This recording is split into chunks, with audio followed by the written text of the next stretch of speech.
तमाम तारीफ़ें उस क्रिएटर के लिए जिसने इस यूनिवर्स को एक मकसद के तहत पैदा किया है। रिस्पेक्टेड जनाब जावेद अख्तर साहब, मिस्टर सौरभ द्विवेदी और respected audience, thank you all for being here today. आज की डिबेट में चूंकि हम बात करने वाले हैं डज गॉड एग्जिस्ट के टॉपिक पर, तो ये एक ऐसा टॉपिक है जिसके मुताल्लिक कोई भी डिसीजन लेने के लिए अलग अलग स्टैंडर्ड्स हो सकते हैं। लिहाजा डिबेट के शुरू में ये ज़रूरी है कि हम ये जान लें कि आज के इस टॉपिक में कौन सा स्टैंडर्ड सही होगा और कौन सा गलत होगा। सबसे पहला स्टैंडर्ड जिसे मैं समझता हूँ कि हमारे रिस्पेक्टेड जनाब जावेद अख्तर साहब बड़ी तेज़ी के साथ उसकी तरफ लपकेंगे, वो है साइंस। जबकि साइंस दर हकीकत खुदा के एग्जिस्टेंस को डायरेक्टली साबित करने या उसके एग्जिस्टेंस को डिनाई करने के लिए स्टैंडर्ड नहीं बन सकती। और उसकी वजह क्या है, ये मैं नहीं कह रहा, ये वो लोग कह रहे हैं जो साइंस के एक्सपर्ट्स हैं। नेशनल एकेडमी ऑफ साइंस कहती है science doesn't have the processes to prove और disprove the existence of God. Why? क्योंकि साइंस का ताल्लुक एम्पेरिकल एविडेंस से है और एम्पेरिकल एविडेंसेस का ताल्लुक हमारे नेचुरल और फिजिकल वर्ल्ड से है, जबकि गॉड नॉन फिजिकल और सुपर नेचुरल रियलिटी है। लिहाजा नॉन फिजिकल रियलिटी को आप उस टूल के साथ नहीं चेक कर सकते जिसका काम फिजिकल रियलिटी को तलाश करना है। लिहाजा आज इस डिबेट में गॉड की एग्जिस्टेंस को साबित करने या उसे डिनाई करने में साइंटिफिक एविडेंस को एक्सेप्ट नहीं किया जाएगा। दूसरा स्टैंडर्ड हो सकता है रेविलेशन, कि रेविलेशन के जरिए हम ये साबित करें कि गॉड एग्जिस्ट करता है या नहीं। लेकिन ये स्टैंडर्ड भी आज इररेलेवेंट है। क्यों? क्योंकि रेविलेशन मेरे नज़दीक सोर्स ऑफ नॉलेज है, वैलिड सोर्स ऑफ नॉलेज है, लेकिन हमारे जावेद अख्तर साहब के नज़दीक ये वैलिड सोर्स ऑफ नॉलेज नहीं है। लिहाजा आज की डिबेट में मैं एक भी एविडेंस किसी भी मजहबी स्क्रिप्चर से नहीं दूंगा ताकि जावेद अख्तर साहब के लिए वो अनएक्सेप्टेबल ना हो। तीसरा जो मेयार हो सकता है वो है ऑब्जर्वेशन, कि भाई कोई कहे कि हमें खुदा दिखाओ, अगर है तो दिखाओ, या ये कि खुदा के एग्जिस्टेंस पर एम्पेरिकल एविडेंस दो, तो ये है दर हकीकत गलत टूल का इस्तेमाल करना। ये ऐसा ही है कि जावेद साहब मुझसे ये मुतालबा करें कि मुफ्ती साहब आप मेटल डिटेक्टर के जरिए प्लास्टिक डिटेक्ट करके दिखाएं। अब चूंकि प्लास्टिक डिटेक्ट नहीं हो पा रही है लिहाजा plastic does not exist. No, you are using the wrong tool. इस टूल से प्लास्टिक को डिटेक्ट नहीं किया जाता। लिहाजा मैं समझता हूं कि गॉड के एग्जिस्टेंस पर एम्पेरिकल एविडेंस का मुतालबा करना एक बचकाना मुतालबा है और हमारे रिस्पेक्टेड जनाब जावेद अख्तर साहब इस स्टेज से अब बहुत आगे निकल चुके हैं। अब बचता है एक ही स्टैंडर्ड और वो स्टैंडर्ड है अक्ल, लॉजिक, रीजनिंग। और यही वो स्टैंडर्ड है जिसके तहत गॉड की एग्जिस्टेंस को साबित किया जाएगा या गॉड की एग्जिस्टेंस को डिनाई किया जाएगा। लेकिन चूंकि ये बहुत इंपॉर्टेंट और सेंसिटिव टॉपिक है, इसलिए लॉजिकल आर्ग्यूमेंट भी ऐसा होना चाहिए जो डेफिनेटिव हो, इनडेफिनेटिव ना हो, जो 2 और 2 4 की तरह बिल्कुल वाजे हो, जिसे लॉजिकली रिजेक्ट करना पॉसिबल नहीं हो। फॉर एग्जाम्पल हम कहें हमारे रिस्पेक्टेड मिस्टर सौरभ साहब, ये एक इंसान है और तमाम इंसान कॉन्शियस बीइंग है। लिहाजा नतीजा क्या निकला, हमारे सौरभ साहब भी कॉन्शियस बीइंग है।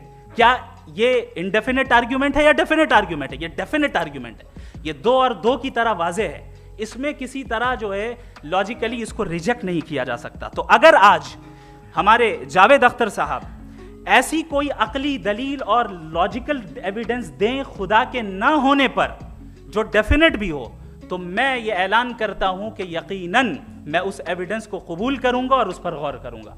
लेकिन साथ में ये भी ऐलान कर देता हूं प्रेडिक्शन के तौर पर कि ऐसा कोई डेफिनेट आर्ग्यूमेंट कोई नहीं पेश कर सकता।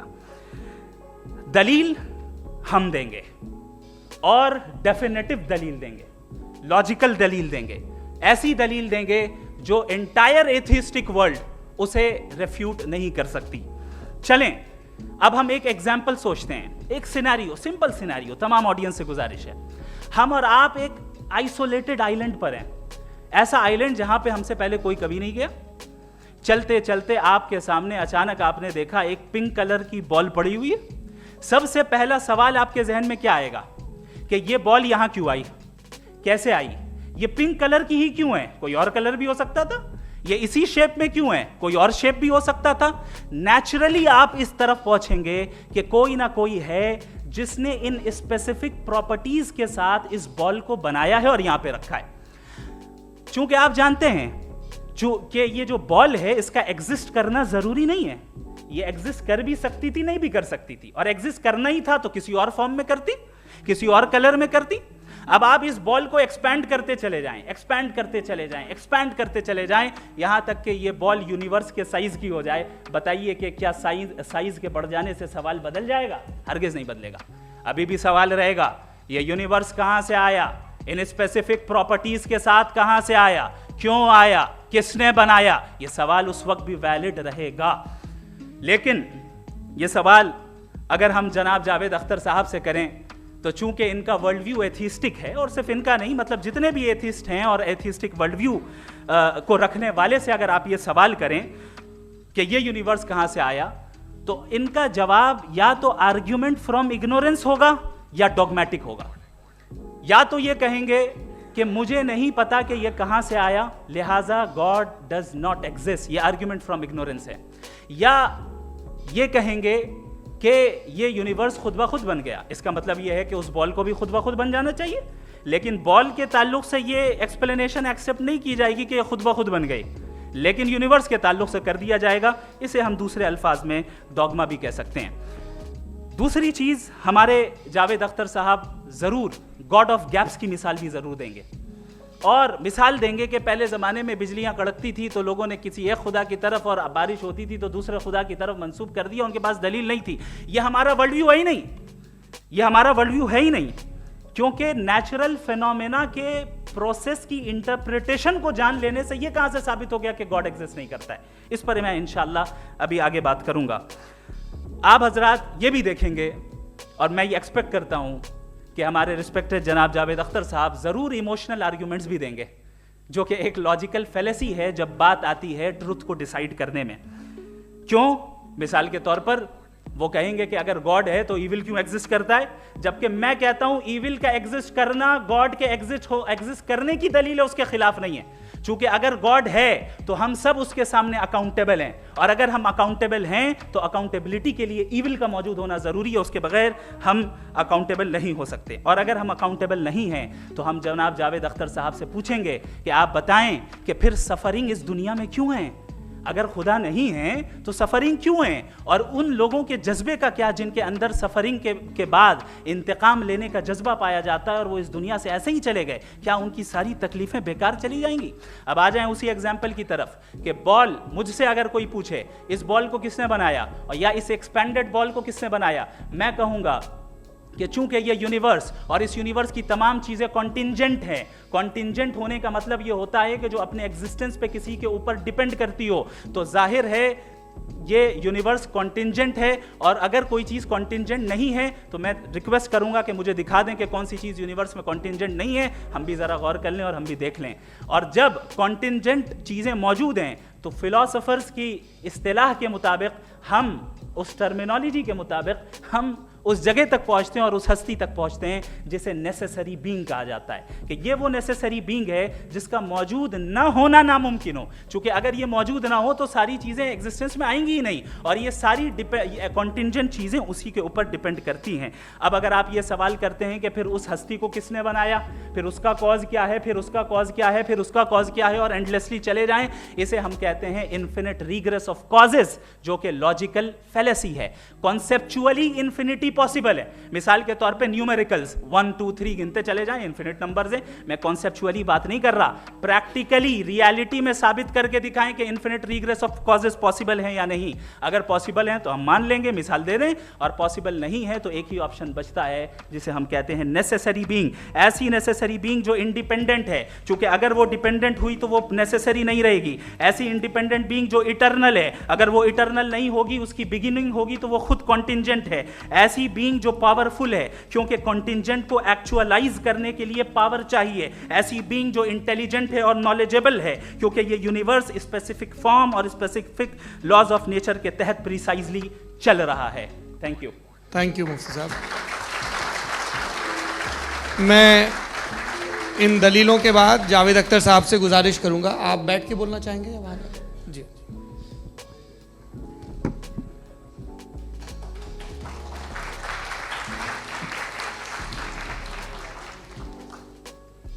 पहले तो मैं मुफ्ती साहब को एक अच्छी खबर देना चाहूँगा कि मेरी नॉलेज साइंस के बारे में बड़ी मामूली है, तो आप फिक्र ना करें उसकी, लेकिन कुछ कॉमन सेंस है मुझ में।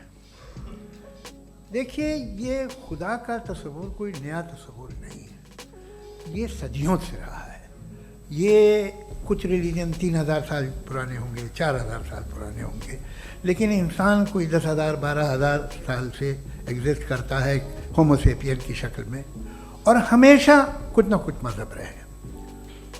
ये मज़हब जाहिलों के नहीं थे, ये मज़हब एक ऐसी ग्रीक सोसाइटी के थे जहाँ बड़े बड़े फिलोसफर्स पैदा हो गए। ये मज़हब इजिप्शियंस के थे जिन्होंने पिरामिड्स बनाए थे। ये रोमन्स के थे कि जिनका आर्किटेक्चर और सेनेट यानी पहली बुनियाद डेमोक्रेसी की लिमिटेड थी, मगर डेमोक्रेसी थी, ये उन लोगों ने किए थे। तो इनका जो जुपिटर था, रा था, ज़्यूस था, उन्हें उस पर इतना ही एतमाद था जितना आज किसी मजहबी आदमी को अपने खुदा पे होगा। क्रिश्चियनिटी आने से पहले यूरोप में एक मज़हब था जर्मेनिक रिलीजन, उसका एक खुदा था, उसकी एक बीवी थी, उसके 2 बेटे थे, एक बेटी थी। फिर जर्मनी में जब यूरोप में क्रिश्चियनिटी आई तो वो खुदा, उसकी बीवी और पूरे ख़ानदान चला गया। तो हमने, अगर हम हिस्ट्री देखें तो खुदा जो हैं वो ज़्यादातर फ़नी हैं, वो हमेशा रहे नहीं। और वो जो लोग इन्हें मानते थे उनको आप कहें वो तो जाहिल थे, उन्हें तो कुछ पता ही नहीं था, ऐसा नहीं है। वो अपने वक्त में बड़े काबिल लोग थे और अपने वक्त में उन्होंने बड़े बड़े काम किए हैं, फिलोसफर्स थे, साइंटिस्ट थे, लेकिन उनका मज़हब कहाँ गया, उनके खुदा कहाँ गए? आज जो खुदा हैं दुनिया में लोग उन्हें मानते हैं। आपको क्या मालूम कि कितने बरसों के बाद क्या होने वाला है? हम यूरोप में देखते हैं तो चर्च खाली हैं। तो वक्त के साथ चीज़ें बदलती हैं। जहाँ तक इसका ताल्लुक़ है मज़हबों का, हर मज़हब आपसे एक चीज़ मांगता है, फेथ। ये फेथ क्या चीज़ होती है? What is the difference between faith and belief? ये तो बहुत ही अहमखाना बात होगी कि कोई आदमी कहे साहब अगर खुदा है तो मुझे दिखाइए। ये तो जाहिलाना बात हुई। मैंने तो नॉर्थ पोल नहीं देखा है, मगर मैं मानता हूँ कि नॉर्थ पोल है। मैं क्यों मानता हूँ? इसलिए कि अगर ये दुनिया राउंड है तो उसका कोई टॉप होगा। कुछ लोग हैं जो वहाँ गए भी हैं, कॉमन सेंस कहता है कि ऐसा होगा, सबूत है, गवाह है, रीज़न है। तो ये मेरा फेथ नहीं है। तो फेथ में और बिलीफ में डिफरेंस क्या है? जो मज़हब मांगता है आपसे, हर मज़हब फेथ मांगता है। फेथ का मतलब ये है कि ना कोई गवाह हो, ना कोई सबूत हो, ना कोई रैशनल हो, ना कोई लॉजिक हो, ना कोई प्रूफ हो, मगर तुम एक बात को मानो। ये है फेथ। वरना बिलीफ होता। अगर इसमें कुछ भी सबूत होते, गवाह होते, तो फिर इसे आप बिलीफ कहते। जैसे मेरा बिलीफ है कि नॉर्थ पोल है, मेरा फेथ थोड़ी है। फेथ इन तमाम शर्तों को रद्द करता है। तो फिर स्टुपिडिटी क्या है? अगर मैं एक बात ऐसी मानूं जिसकी ना कोई लॉजिक है, ना कोई रैशनल है, ना कोई प्रूफ है, ना कोई गवाह है, ना कोई सबूत है, और मैं उसे मानूं, तो ये स्टुपिडिटी हुई। इसे ही भाई कल को मैं यकीन कर लूँ कि एलॉन मस्क जो है मेरा भाई है, तो मुझे इंतहाई खुशी होगी, सुकून भी बहुत मिलेगा मुझे। लेकिन और कहे भाई क्यों मानते हो, क्या सबूत है भाई, वो तो अमेरिकन है और तुम तो इंडियन हो, वो तो नस्ल अलग है, तुम्हें कभी मिले भी नहीं। साहब देखिए मेरा फेथ है, इस पर बात ना कीजिए। फेथ का मतलब ही यह है कि आप प्रूव नहीं कर सकते। अगर आप प्रूव कर सकते हो तो फेथ की ज़रूरत ही नहीं, फिर तो आप बात करेंगे, आप कितनी बहस कर लीजिए। अल्टीमेटली दुनिया का हर मज़हब फेथ पे टिका है, और फेथ का मतलब है एक ऐसा यकीन जिसका कोई सबूत, कोई गवाह, कोई रैशनल नहीं। अब आप ये कहें, क्या आप ये क्यों कह रहे हैं कि साहब ये कायनात किसने बनाई? कमाल ये है कि आपने बताया कि एक आइलैंड पे गए और एक बॉल देखी। आपने ये नहीं कहा कि आइलैंड किसने बनाया, आपको सिर्फ बॉल पे हैरत हुई। हमने आइलैंड पे हमने हैरत नहीं की, होते हैं आइलैंड। इसी तरह ये आइलैंड है, सितारे, ये गैलेक्सीज, ये सब आइलैंड हैं, खला में। हम उन्हें टेकन फॉर ग्रांटेड लेते हैं, हम पूछते नहीं किसने बनाए। आपने जजीरे के बारे में भी नहीं पूछा है। मेरी पैदाइश कैसे हुई? क्या मैं प्लान्ड पैदा हुआ था? I was plan to be born, या एक लकी स्पर्म था जो किसी एग से चिपक गया? मेरी पैदाइश रैंडम। और इंसाफ जिसे आप कहते हैं, इंसाफ का तो नेचर से कोई वास्ता ही नहीं है। जो आप कहते हैं कि एक दिन इंसाफ मिलेगा, इंसाफ is a human concept, nature में कोई इंसाफ नहीं। अगर शेर हिरन को खा जाता है तो उसे कोई सजा नहीं मिलती। अगर एक आंधी आती है और हरे भरे पेड़ों को उखाड़ के फेंक देती है तो आंधियों की जेल नहीं होती है। नेचर में इंसाफ नहीं, इसलिए मुझे नेचर को इंसाफ की ज़रूरत भी नहीं। नेचर तमाम एक है। अब हम कहें कि साहब ये देखिए जो मैंने खाना खाया था, ये मेरी आँख तो नहीं यूँ कर दिया उसे, तो इसे सज़ा मिलनी नहीं, वो सिस्टम है, ऐसे ही चल रहा है। नेचर बगैर इंसाफ के है। इंसाफ इज अ ह्यूमन कॉन्सेप्ट। तो जो आपसे कहता है कि मैं तुम्हें इंसाफ दूंगा, वो इंसानी जहन की पैदावार है। ये नेचुरल है ही नहीं, ये आसमानी है ही नहीं। नेचर का तसव्वुर, इंसाफ का तसव्वुर। भाई आप साथ मिलते हैं, अब आप लेफ्ट हैंड ड्राइव कर लें, ये क्या है? तमाम सच, तमाम नेकी, तमाम शराफत लेफ्ट हैंड ड्राइव है। वरना क्या होगा, या तो आप क्रॉस कर देंगे, आपका एक्सीडेंट हो जाएगा, या आप किसी को मार देंगे, या ट्रैफिक जैम हो जाएगा। झूठ, बेईमानी, रिश्वतखोरी, ये तमाम जो है driving on the wrong side है। इसके ऊपर कुछ नहीं। ये तो हमने बनाया, जैसे हमने लेफ्ट हैंड ड्राइव बनाई है। ये कॉन्सेप्ट ऑफ इंसाफ जो है ये हमारा है, इसका नेचर से कोई वास्ता नहीं। शेर खा जाता है हिरन को, उसे जेल होती है क्या? कुछ भी नहीं, है ही नहीं। तो ये जो दुनिया के रिलीजन प्रॉमिस करते हैं आपसे इंसाफ, इसी से मालूम होता है कि ये मैन मेड है। ये तसव्वुर कहीं और का है ही नहीं। जो नेचर है, कुछ लोग कहते हैं नेचर ही खुदा है, तो नेचर में तो इंसाफ नहीं कहीं। और आप वादा कर रहे हैं कि तुम्हें मरने के बाद इंसाफ मिलेगा। मुझे अगर मिलेगा तो मैं बहुत खुश होऊंगा, लेकिन मैं यकीन नहीं कर पाता हूँ, इसलिए कि मैं फेथ नहीं पैदा कर सकता। The very fact that religions demand faith, इसका मतलब है कि उनके पास जस्टिफिकेशन नहीं है। अच्छा साहब, फिर रिलीजन अगर मॉडरेशन में है, कोई सा भी रिलीजन, वो आप में कुछ खूबियाँ भी पैदा करता होगा। देखिए उससे ये फ़ायदा है, वो फ़ायदा है। अल्कोहल जो है वो ज़्यादातर दवाओं में यूज़ होती है, और एक सर्वे किया गया था अमेरिका में कि लॉन्जेटिविटी किन लोगों की है। तो एक तरफ वो लोग थे जो शराब पीते ही नहीं थे, और एक तरफ वो थे जो एक बोतल शराब रोज़ पीते थे। सबसे ज़्यादा लंबी उम्र की है जो 2 पैक नाप के शराब पीते हैं और खाना खाते हैं। मगर हम शराब को बुरा समझते हैं, मैं भी बुरा समझता हूँ। क्यों? ऐसा होता नहीं। कुछ चीज़ों में आदत होती है जो बढ़ती है। आज तक में एक आदमी दूध पीता है, आप 10 साल बाद भी मिलेंगे तो एक ही गिलास पीता होगा। ऐसा नहीं होता सुबह से दूध पीता रहता है। मिल्कोहलिक मैंने नहीं देखे, अल्कोहलिक होते हैं। ये टेंडेंसी है मजहब की कि वो बढ़ता है, जैसे कैंसर बढ़ता है, जैसे शराब बढ़ती है। कुछ लोग होंगे जो उसे सही तरह से यूज़ करते हैं। मुझे यकीन है कि हमारे मुफ्ती साहब भी उनमें से एक हैं, इनसे बहुत खुशी हुई मुझे इनसे मिलकर। लेकिन कितने लोग हैं कि आज आप देखते हैं दुनिया में जो तबाहियाँ हैं, इनमें कितना हाथ है उन लोगों का जो बिलीवर कहते था मजहब ये नहीं कहता, ना कहता होगा, मगर जब ये मजहब पीते हैं तो ऐसे बिहेव करते हैं। थोड़ा सा अगर हो तो शायद बहुत अच्छी बात, लेकिन शराब थोड़ी सी नहीं रहती, उसमें टेंडेंसी है पहले। थोड़ा सा अगर 2-3 कैंसर के सेल हो ना बॉडी में तो आदमी सिम रहेगा, लेकिन वो 2-3 सेल नहीं रहते, वो मल्टीप्लाई होते हैं।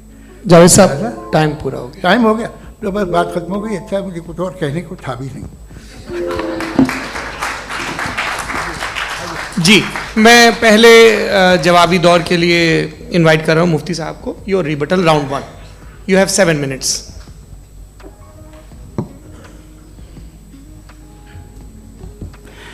Thank you very much Javed साहब, आपकी बात को सुनकर बड़े महजूज हुए हम लोग। महजूज, do you understand? We enjoyed. Okay, अब थोड़ा सा लॉजिकली उसको हम लोग देखते हैं। दरअसल हम लोगों ने कल गुजारिश की थी मुफ्ती साहब से भी, जावेद साहब से भी, कि हिंदुस्तानी ज़बान आम फहम सबको समझ में आ जाए और जहाँ कहीं आप मुश्किल शब्द इस्तेमाल करें वहाँ बताते भी चलें।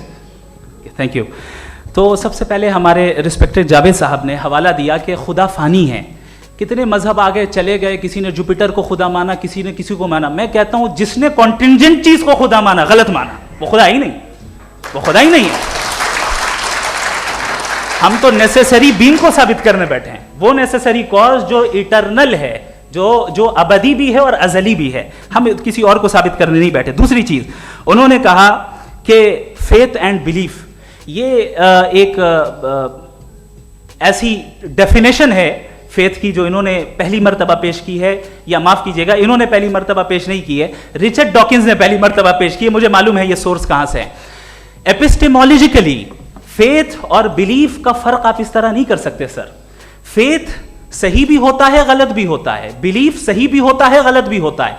जो लॉजिक, रीजन और एविडेंस से बैक्ड होगा वो फेथ सही होगा। और आप जिस फेथ की बात कर रहे हैं कि इलॉजिकल है और उसके पीछे नहीं है, तो we are on the same page.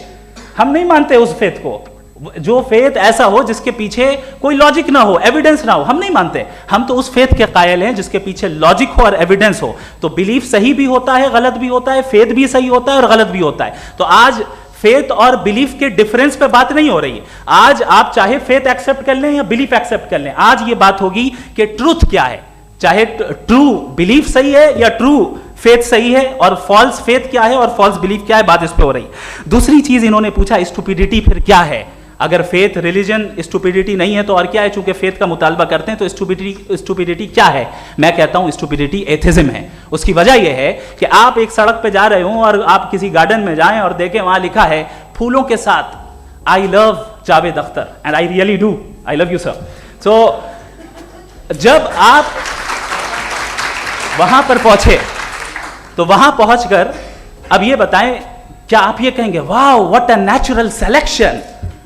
ये क्या नेचुरल सिलेक्शन है? नहीं, ये प्रिसाइजली डिजाइंड है, इसके पीछे डिजाइनर है। लिहाजा अगर कोई एक ऐसी कॉमन सेंस की बात को कबूल नहीं कर रहा है कि यूनिवर्स जो इतने प्रिसाइजली काम कर रहा है, हम कह दें कि खुद ब खुद बन गई, मैं समझता हूं इससे बड़ी स्टुपिडिटी और कुछ नहीं है। ये रैशनल चीज है। फिर हमारे सर ने कहा कि आपने बॉल पे फोकस किया, आइलैंड पे फोकस नहीं किया। अरे आइलैंड को किसने बनाया यही समझाने के लिए तो बॉल की मिसाल दे रहा हूं। और बॉल भी कॉन्टिंजेंट है, आइलैंड भी कॉन्टिंजेंट है, दोनों नेसेसरी बीइंग का मुतालबा करते हैं। आगे इन्होंने कहा कि नेचर में कोई इंसाफ नहीं है। हम डिसाइड करते हैं कि मोरालिटी क्या होती है, इंसाफ क्या होता है। हम डिसाइड करते हैं, जैसे ड्राइविंग सीट में ट्रैफिक वाला, ये तो किसी खुदा ने नहीं कहा, ये है, इसे कहते हैं फॉल्स इक्विवेलेंस। ये एक लॉजिकल फेलेसी है। आपने जो है मिसाल दी ड्राइविंग की और ट्रैफिक की, ये सब्जेक्टिव मोरालिटी है। आप सब्जेक्टिव मोरालिटी को मिसाल बनाकर ऑब्जेक्टिव मोरालिटी के ऊपर नहीं थोप सकते। इंसाफ की ऑब्जेक्टिव मोरालिटी है। अगर आप ये कहते हैं कि नेचर में इंसाफ नहीं है, तो इंसाफ का न होना ये नेचुरल हुआ, तो फिर नेचर को नेचर रहने दे। क्यों हम इतना स्ट्राइव कर रहे हैं दुनिया में इंसाफ लाने के लिए? ये तो इलॉजिकल बात है, इरैशनल बात है। इसलिए बहुत सी चीजें ऐसी हैं जो ऑब्जेक्टिवली जो है इविल या गुड हैं, और बहुत सी चीजें ऐसी हैं जो सब्जेक्टिवली हैं। सब्जेक्टिवली जो मोरल होता है या इमोरल होता है, उसको हम सोशल कंसेंसस से या पर्सनल प्रेफरेंस से डिसाइड करते हैं। लेकिन जो ऑब्जेक्टिव मोरालिटी है, जिसमें इंसाफ आया, जो इन्होंने बार बार रिपीट किया, ये ऑब्जेक्टिव है, सब्जेक्टिव नहीं है। अगर आप कहते हैं ये सब्जेक्टिव है, तो मेरा सवाल आपसे ये है, क्या सोशल कंसेंसस के जरिए अगर जुल्म को सही करार दे दिया जाएगा तो आप जुल्म को जस्टिफाई करेंगे? दूसरी चीज, इन्होंने ये कहा कि 2 पैक शराब पी लें तो वो उतने पे नहीं रहता, बढ़ जाता है।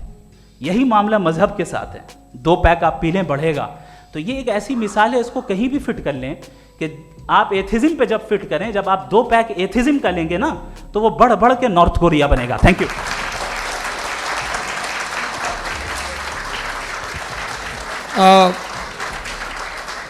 फर्स्ट राउंड के रिबटल के लिए मैं जावेद साहब को इनवाइट कर रहा हूं। आपके पास 7 मिनट का वक्त है, रीसेट कर दीजिएगा प्लीज। मुझे इस बात की खुशी है कि मुफ्ती साहब ने भी मान लिया कि नेचर में कोई इंसाफ नहीं है। तो कोई भी चीज़ जो इंसान ने नहीं बनाई है उसमें इंसाफ नहीं होता है। एक बात मैं आपसे अर्ज़ करूँ, ज़रा पता लगा लीजिएगा, ये जो आप बाग में जाते हैं बेहद खूबसूरत फूल देखते हैं ना, इनमें से कोई नेचुरल नहीं है। ये सारे फूल क्रॉस करके बनाए गए हैं। जो जंगल में फूल होते हैं नहायत मामूली होते हैं, ये फूल इंसानों ने बनाए हैं। जो आप बाग में देख के वाह वाह कहते हैं, ये इंसानों के बनाए हुए हैं। डिफरेंट फूलों को क्रॉस करके, डेवलप करके, फिर क्रॉस करके इस तरह से बनाए गए। नेचुरल फ्लावर नहीं। किसी जंगल वीरान में जाके आप गुलाब के फूल नहीं देखेंगे। ये सब बनाए हुए इंसान ने, बहुत से काम इंसान ने किए हैं। बाकी है कि आपने मेरी एक बात का जवाब नहीं दिया, जिससे मुझे शिकायत है कि फेथ क्या है और आप फेथ मांगते क्यों हैं मुझसे? आप तो लॉजिकल हैं, आपके पास तो सारे रैशनल्स हैं, आपके पास सारे सबूत हैं, तो आपको फेथ की डिमांड क्यों करते हैं कि भाई तुम सरेंडर कर दो और सवाल मत करो? कोई मजहब सारे सवाल करने की इजाज़त नहीं देता है और मना करता है कि ज़्यादा सवाल ना करो, बह जाओगे तुम। आप क्यों रोकते हैं? हकीकत यह है कि इंसानी तारीख क्या है। इंसानी तारीख ये है कि दुनिया में 2 तरह के लोग हुए हैं। एक वो जिन्होंने अपनी लाइल्मी की परस्तिश की है, दूसरे वो जिन्होंने अपनी इग्नोरेंस या लाइल्मी से झगड़ा किया है और मालूम किया है कि क्या है। ये जो आप कह रहे हैं, आज आप हैरान हैं कि भाई ये यूनिवर्स कैसे बनी। लोग हैरान थे कि सूरज डूबता है तो इधर से कैसे निकलता, और आप एक कदम जाके हमेशा का मानने को तैयार है, एक कदम पीछे ही मान जाइए। भाई आप इसके बाद जाते हो, कहते सवाल ना करना कि ये कहाँ से आया, ये पावर तो हमेशा से हमेशा रहेगी। तो आप यूनिवर्स के बारे में मानने में क्या तकलीफ है? एक कदम पहले रुक जाइए, ये हमेशा से थी या नहीं थी हमें मालूम नहीं है। और ये कहना कि हमें मालूम नहीं है, कमाल ये है कि दुनिया के सारे मजहब सब जानते हैं ये दुनिया कैसे बनी थी, कैसे मिटेगी, मरने के बाद क्या होगा, इनको सब इल्म है।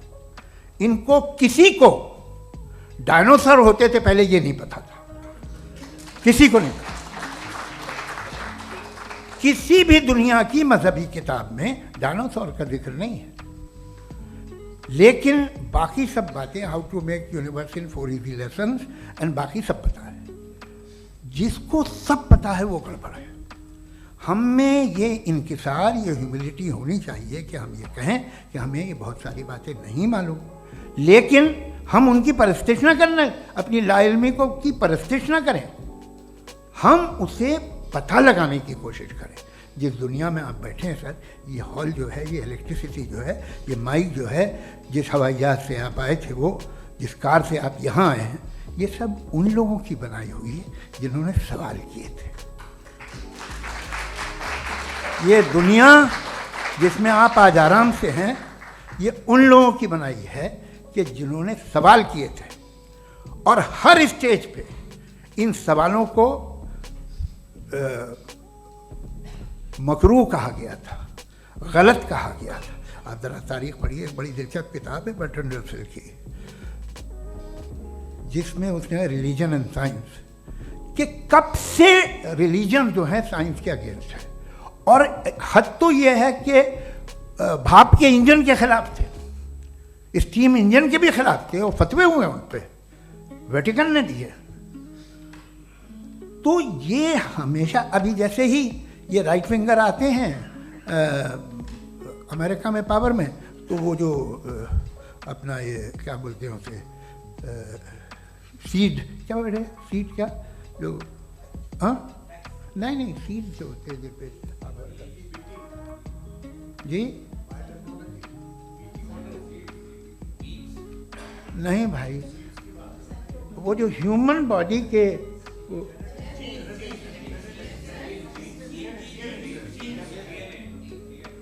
उस पर रिसर्च बंद हो जाती है, रिपब्लिकन नहीं करने देते।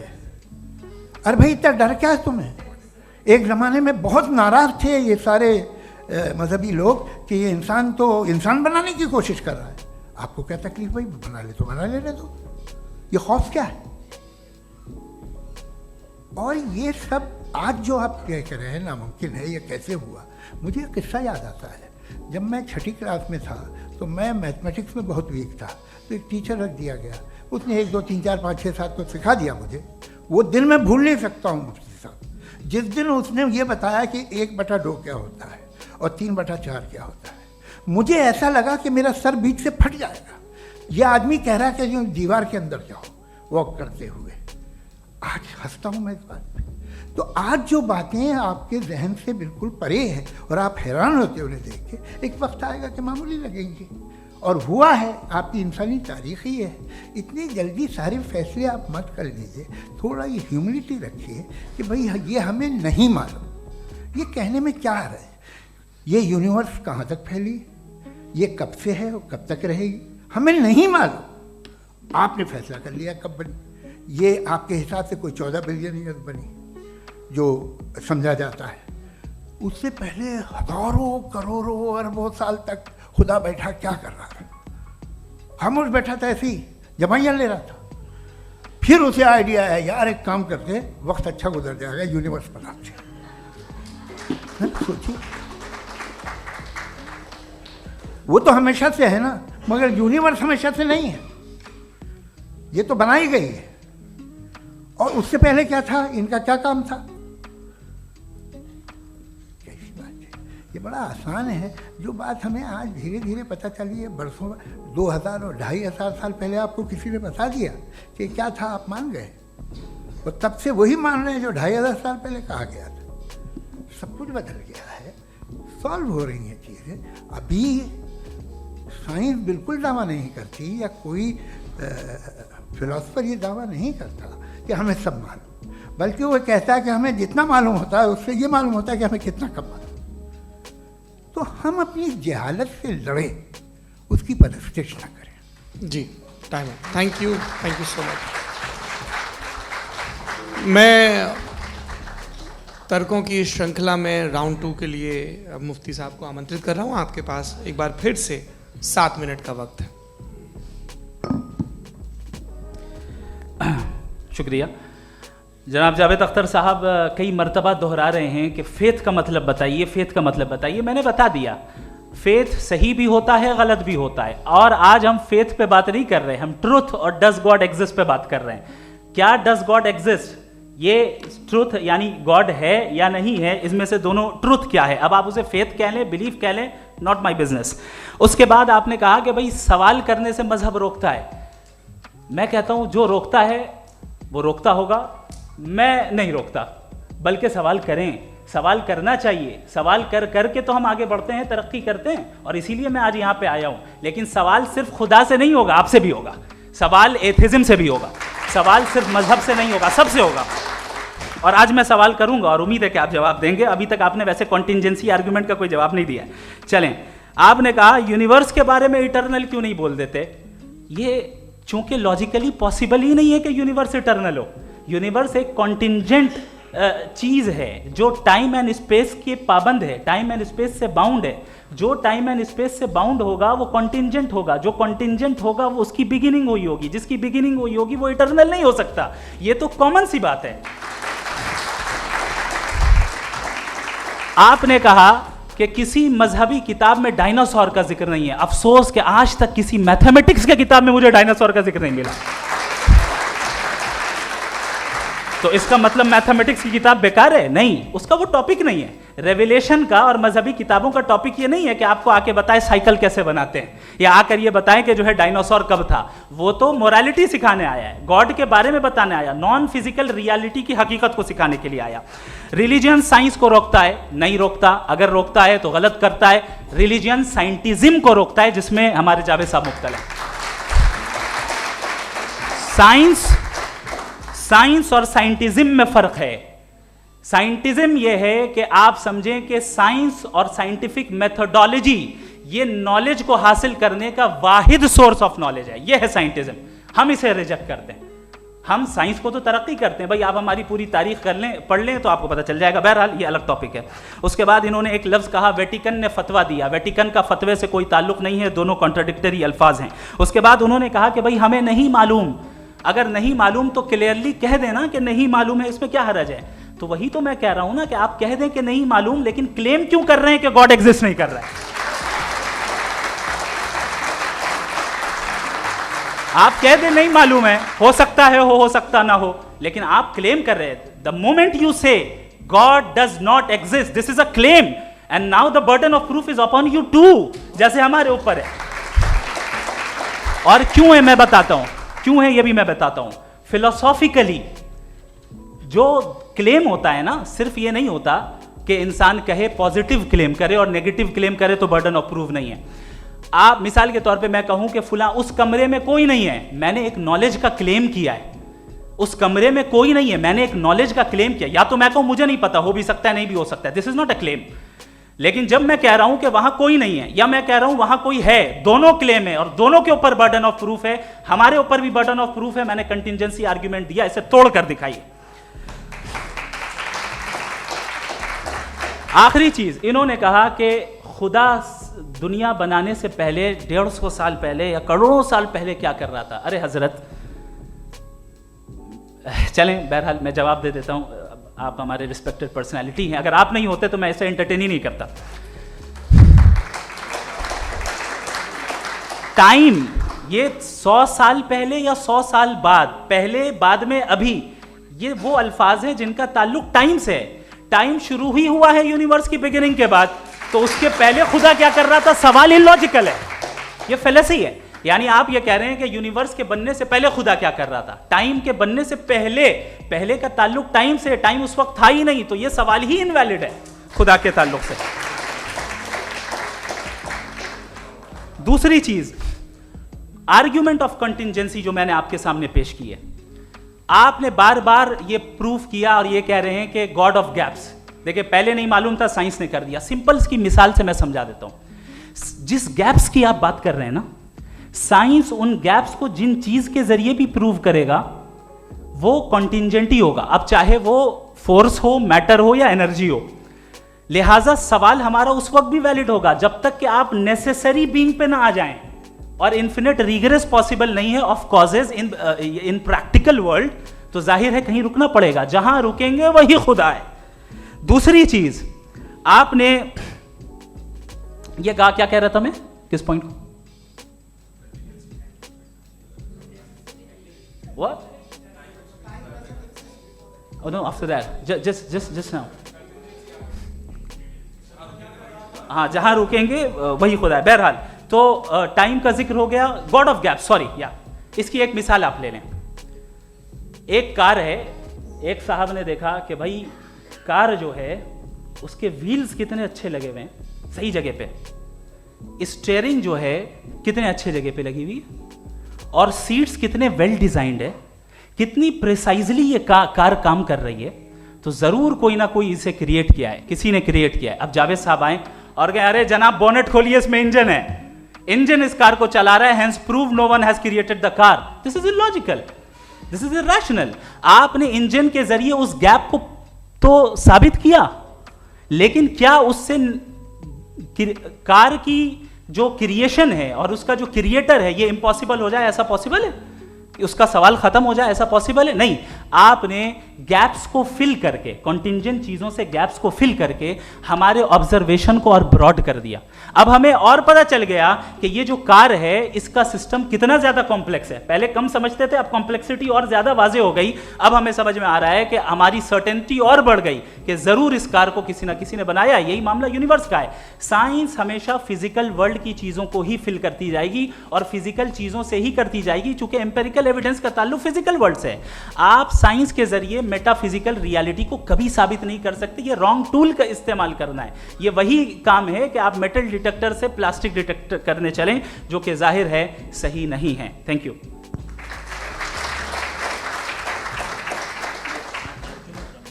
जी, ये आर्ग्यूमेंट का राउंड 2 है। हाँ। 7 मिनट है। पहले तो मैं आपसे अर्ज करूं कि आपने कहा कि जब कायनात ही नहीं थी तो वक्त भी नहीं था, कुछ भी नहीं था।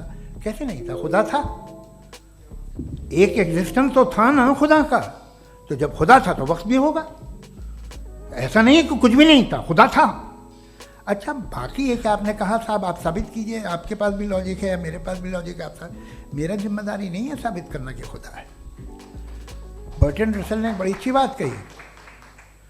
बर्टन रसल ने बड़ी अच्छी बात कही। मैं आपसे अगर ये दावा करूं कि एक चाय की केतली मरीख के चारों तरफ घूम रही है, मार्स के चारों तरफ, तो ये आपका काम नहीं है कि आप साबित करें कि कोई चाय की केतली नहीं है।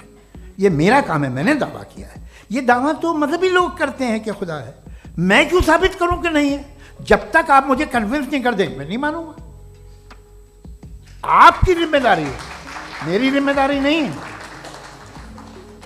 दोयम ये कि ये जो आप कह रहे हैं, जो गैप्स हैं, ये गैप जब जब किसी मजहब को चैलेंज करते हैं, जब ऐसा कोई बात आती है तो हंगामा हो जाता है कि जब वो चैलेंज करें किसी फेथ को। ये तमाम साइंस जो है इसे मुख्तलिफ जगहों पे मुख्तलिफ वक्तों में मजहब ने रोकने की कोशिश की है। ये किताब है religion and science, Burton Russell की, पढ़िएगा, अच्छी लगेगी आपको। तारीख ही है साइंस, मजहब की साइंस से उसका यही रिश्ता है। अच्छा, अब ये हम सोचें कि बहरहाल ये वजूद जो है मजहब और ये बिलीव इन गॉड इंसान को बेहतर बना देता है। तो एक काम कीजिए, हिंदुस्तान वर्ल्ड का नक्शा लीजिए और मार्क कीजिए कि रिलीजन कहाँ कहाँ ज़्यादा है, कहाँ कहाँ, चाहे वो लैटिन अमेरिका हो या मिडल ईस्ट हो या फार ईस्ट हो या हिंदुस्तान के वो इलाके जहाँ मजहबियत ज़्यादा है। रख दीजिए नक्शा अलग। अब दूसरा नक्शा कि कहाँ कहाँ नाइंसाफ़ी, रिप्रेशन, औरतों के हुकूक की पामाली, जुल्म, डिक्टेटरशिप कहाँ है, नक्शा एक ही होगा। तो आप मुझे बताएं कि जो इसका तरकीब इस्तेमाल क्या है, खुदा का तरकीब इस्तेमाल तो बताइए। आप छोटी सी दवा सड़क पे बेचते हैं, उसकी भी तरकीब इस्तेमाल बताते हैं। इसके इस्तेमाल से तो फ़ायदा ही नहीं हुआ किसी को। जो सारे के सारे ख़राब मुल्क हैं, ख़राब समाज है, वो सारे जुल्म खुदा के नाम पे करते हैं। वो गलत करते हैं, सही करते हैं, मुझे क्या लेना देना उससे। इस्तेमाल से मालूम होता ना। एक विस्की की बोतल कभी शायद देखी हो आपने, लाल रंग की होती है, उस पर रोशनी और छपड़ा इंतहाई खूबसूरत लगती है, क्या बिगाड़ रही है किसी का? उसका इस्तेमाल गलत है, इसलिए आप उसे नापसंद करते हैं।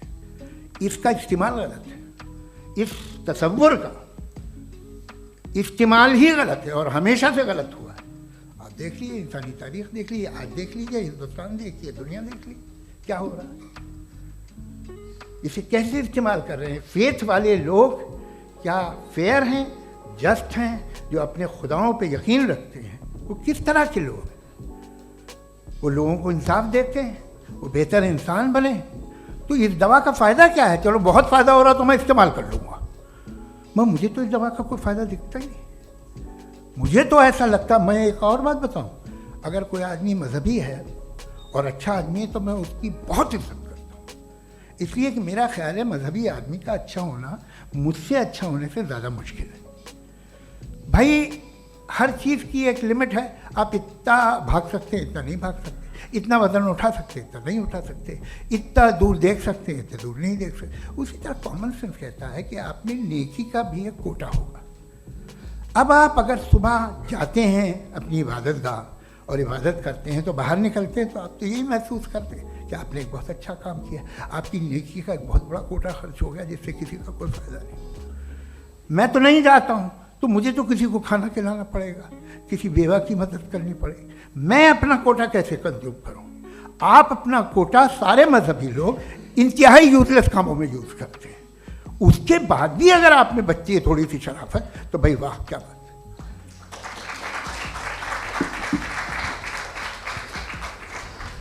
एक तो मुझे ये बात बहुत अच्छी लग रही है कि दोनों ही विद्वान समय को मानते हैं और बहुत समय से अपनी दलीलें और बाज़ दफ़ा समय से पहले अपनी तकरीरें पूरी करके अपनी अपनी कुर्सी पर बैठ रहे हैं।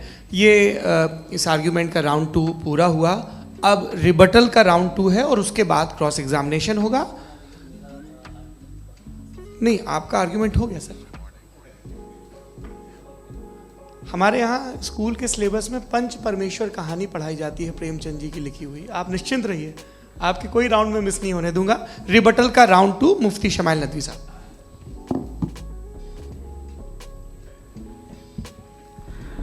असल में जो हकीकी प्रॉब्लम है, असल प्रॉब्लम है, वो ये है कि जावेद साहब के पास कॉन्सेप्ट ऑफ गॉड क्लियर नहीं है। इन्होंने कहा कि कायनात से पहले खुदा तो था, तब भी तो टाइम होगा। ये टाइम कायनात का हिस्सा है। हम खुदा, उस खुदा को मानते हैं, नेसेसरी बीइंग का टाइमलेस होना ज़रूरी है, चूँकि वो टाइम का क्रिएटर है। जब उसने टाइम को क्रिएट किया तो वो खुद टाइम पे कैसे होगा? उसने जब स्पेस को क्रिएट किया तो खुद स्पेस में कैसे होगा? अगर वो टाइम एंड स्पेस को पहले से ही उसका पाबंद है तो फिर किस चीज़ को उसने क्रिएट किया? लिहाजा ये सवाल गलत है कि खुदा था तो टाइम होगा। बिल्कुल नहीं, टाइम के पाबंद हम हैं, खुदा नहीं है। हम फिजिकल वर्ल्ड से ताल्लुक़ रखते हैं, वो मेटाफिजिकल रियलिटी है। दूसरी चीज़ इन्होंने मिसाल दी कि चाय की केतली हवा में घूम रही होगी, और पता नहीं शायद वो बर्टन रसल का उन्होंने हवाला दिया। बहरहाल यही प्रॉब्लम है। प्रॉब्लम यही है कि हम चीज़ों के दरमियान डिफ्रेंशिएट नहीं कर पाते। ये जो आपने मिसाल दी ये इमेजिनेशन है, और मैं जो साबित कर रहा हूं वो लॉजिकल नेसेसिटी है। आप इमेजिन करने आए तो कुछ भी करें, जुपिटर में पिंक एलिफेंट होगा, यूनिकॉर्न होगा, करें, उससे कायनात पे क्या फर्क पड़ता है? उससे आप लॉजिकल नेसेसिटी साबित नहीं कर सकते। मैं तो उस प्राइम कॉज की बात कर रहा हूं, उस नेसेसरी बीइंग की बात कर रहा हूं जिसके बगैर इस कायनात का एग्जिस्टेंस मुमकिन नहीं है। दूसरी चीज़, मजहब को साइंस चैलेंज करती है वगैरह वगैरह, ये हमारा टॉपिक ही नहीं है। मैं इस पर बात करूंगा तो फिर मेरा वक्त चला जाएगा। मजहब के ऊपर चूंकि हमारी डिस्कशन नहीं है, साइंस को मजहब और बिलखुसूस मैं और हमारा वर्ल्ड व्यू कम अज़ कम साइंस को पीछे नहीं करता है, साइंटिज्म की मजम्मत करता है। इसकी वजाहत मैंने पहले कर दी। दूसरी चीज़ इन्होंने कहा वर्ल्ड का नक्शा लीजिए, वर्ल्ड मैप लीजिए, तो अलग अलग जगह की। हज़रत मैंने ये होमवर्क किया था, और मैंने मिडिल ईस्ट का एक नक्शा लिया और यूरोप का एक नक्शा लिया। ये मजहबी इलाका और ये लिबरल और एथीस्ट इलाका। मुझे पता चला कि सबसे ज़्यादा रेप केसेस जो हैं वहाँ पर हैं।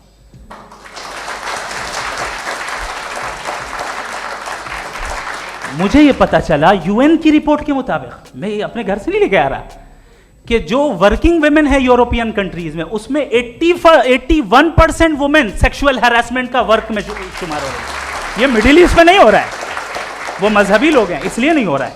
दूसरी चीज, आपने ये कहा कि मजहबी आदमी का अच्छा होना हमारे अच्छे होने से बहुत मुश्किल है, बहुत मुश्किल है। तो इसका मतलब यह है कि गॉड के अलावा आपके पास अच्छे और बुरे का कोई स्टैंडर्ड है। मैं चाहूंगा कि कन्वर्सेशनल स्टाइल वाली डिस्कशन और सेगमेंट पे इसी पे बात कर लेते हैं। Thank you very much.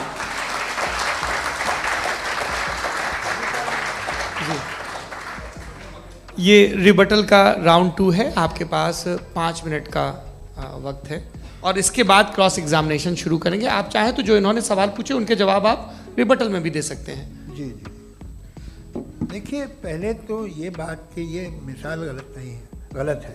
इन्होंने पहले ही हमको डिसार्म कर दिया, कह लिया अकल से मामला सॉल्व नहीं हो सकता, लॉजिक से आप पहुंच नहीं सकते। ये एक मेटाफिजिकल चीज़ है। मेटाफिजिकल अजीब सा लफ्ज़ है, ठीक से किसी को माने नहीं मालूम इसके, तो ऐसा लगता है कुछ बड़ी चीज़ है। अरे भाई, क्या होता है मेटाफिजिकल, बताओ, खड़ी हो। ये एक लफ्ज़ है जो कहीं भी इस्तेमाल हो जाता है। जब आप एक बात कर रहे हैं और आप मुझसे बहस कर रहे हैं तो मुझे मेटाफिजिकल मत बताइए, आप लॉजिकली मुझे प्रूव किए। और अगर लॉजिकली आप नहीं बात करते साहब ये मेटाफिजिकल है, तो फिर हम आप बात क्या कर रहे हैं?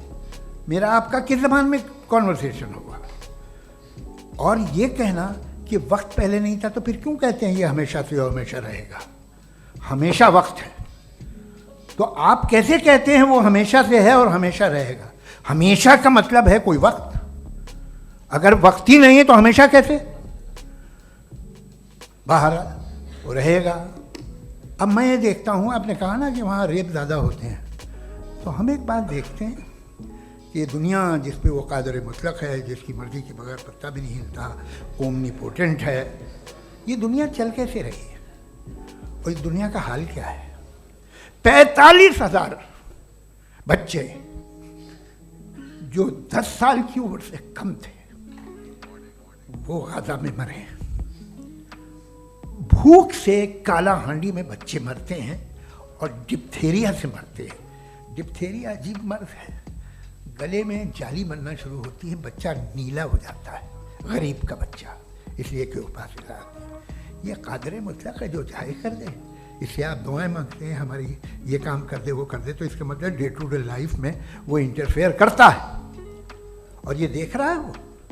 अगर वो वाकई भी है फॉर डिस्कशन से, तो मैं जब दुनिया देखता हूँ तो मेरे दिल में उसके लिए कोई इज्जत नहीं पैदा होती। ये क्या कर रहे हो तुम पूरे ऑल पावरफुल हो, ओमनीपोटेंट हो, ओमनी प्रेजेंट हो। तुम तो वहाँ गादा में रहे होगे ना, तुम हर जगह हो। तुम देख रहे थे कि बच्चे की कैसे धज्जियाँ उड़ गई, तुम देख रहे थे और तुम चाहते हो मैं तुम्हारी परस्तिश करूँगा, तुम हो भी। अरे यार, इससे अच्छे तो हमारे चीफ प्राइम मिनिस्टर हैं, कुछ तो ख्याल करते हैं। कमाल है, आप किसकी इबादत कर रहे हैं? अगर वो है भी, ये दुनिया नाइंसाफी से, जुल्म से, जबर से, तशद्दुद से भरी हुई। और आप ये मत कहिएगा कि वो देख रहा है और वो बताएगा एक दिन। अगर वो देख रहा है और इंटरफेयर नहीं करता तो आप दुआ क्यों मांगते? आप कहते हैं मेरा ये काम करा दे, इसके मतलब है वो दखल दे सकता है, वो आपको नौकरी दिलवा सकता है, भले दूसरे आदमी को न मिले, मगर आपका काम कर देगा चूंकि आपने दुआ मांगी है। तो जब वो आपको नौकरी दिला सकता है, लड़की की शादी कर सकता है, बेटे को ग्रीन कार्ड दिलवा सकता है, तो कम से कम ये जो मर रहे हैं बच्चे, इनको रोक दे, कुछ तो करे। मुझे तो दुनिया में, इस दुनिया का कोई मालिक है, इसका ओमनीपोटेंट कोई रूलर है, और ये दुनिया ऐसी चल रही है। मैं तो चाहूँगा कि भाई ना हो, अगर हो तो बड़ी शर्मिंदगी की बात है। शुक्रिया।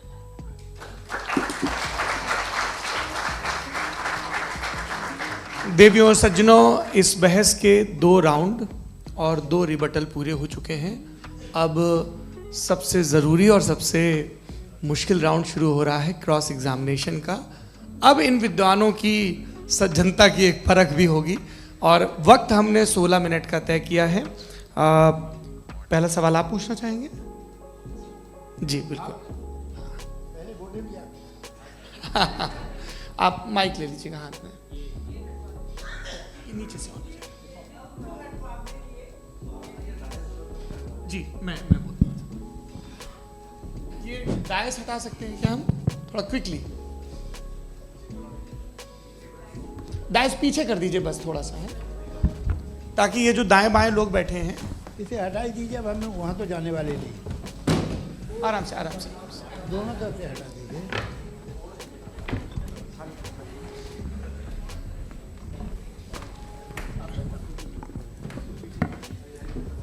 इस बीच आप लोग भी अपने अपने सवाल तैयार कर लें।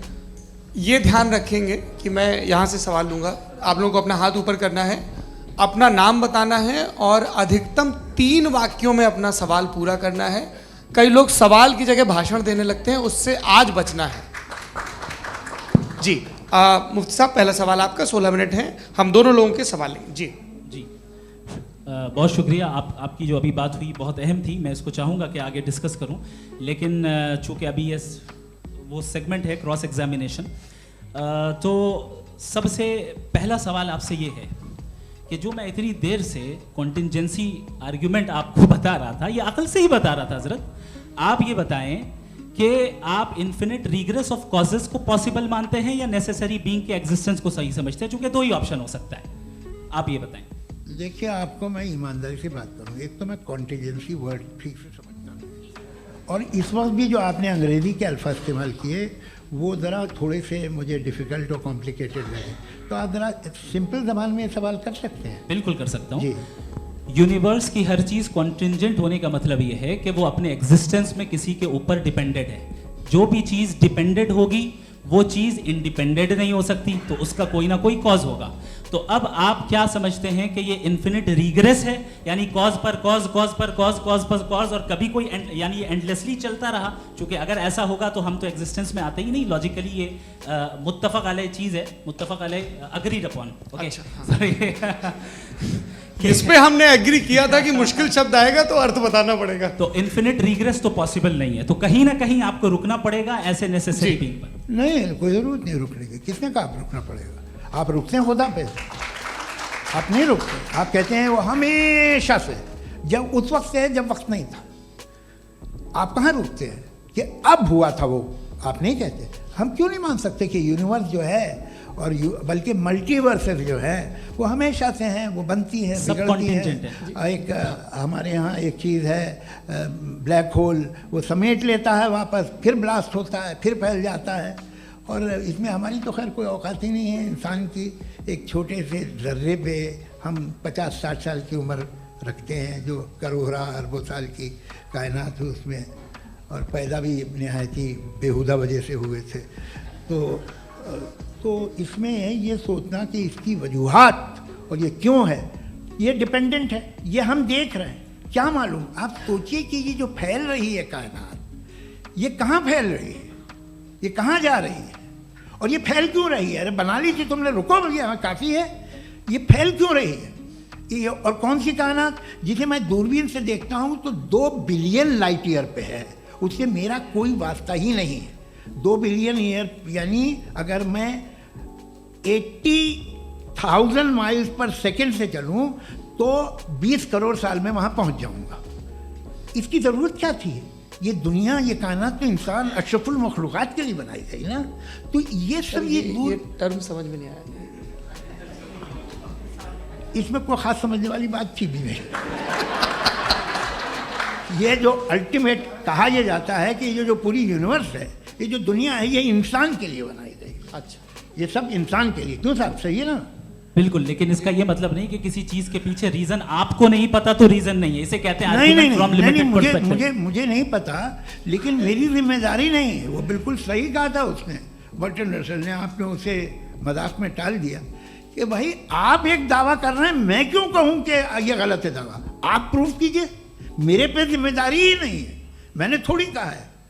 आप प्रूफ कीजिए कि ये सही है। आप आर्ग्यूमेंट ऑफ कंटिंजेंसी का जवाब ही नहीं दे रहे हैं। सवाल पूछना चाहेंगे? आप सवाल पूछना चाहेंगे मुफ्ती साहब से?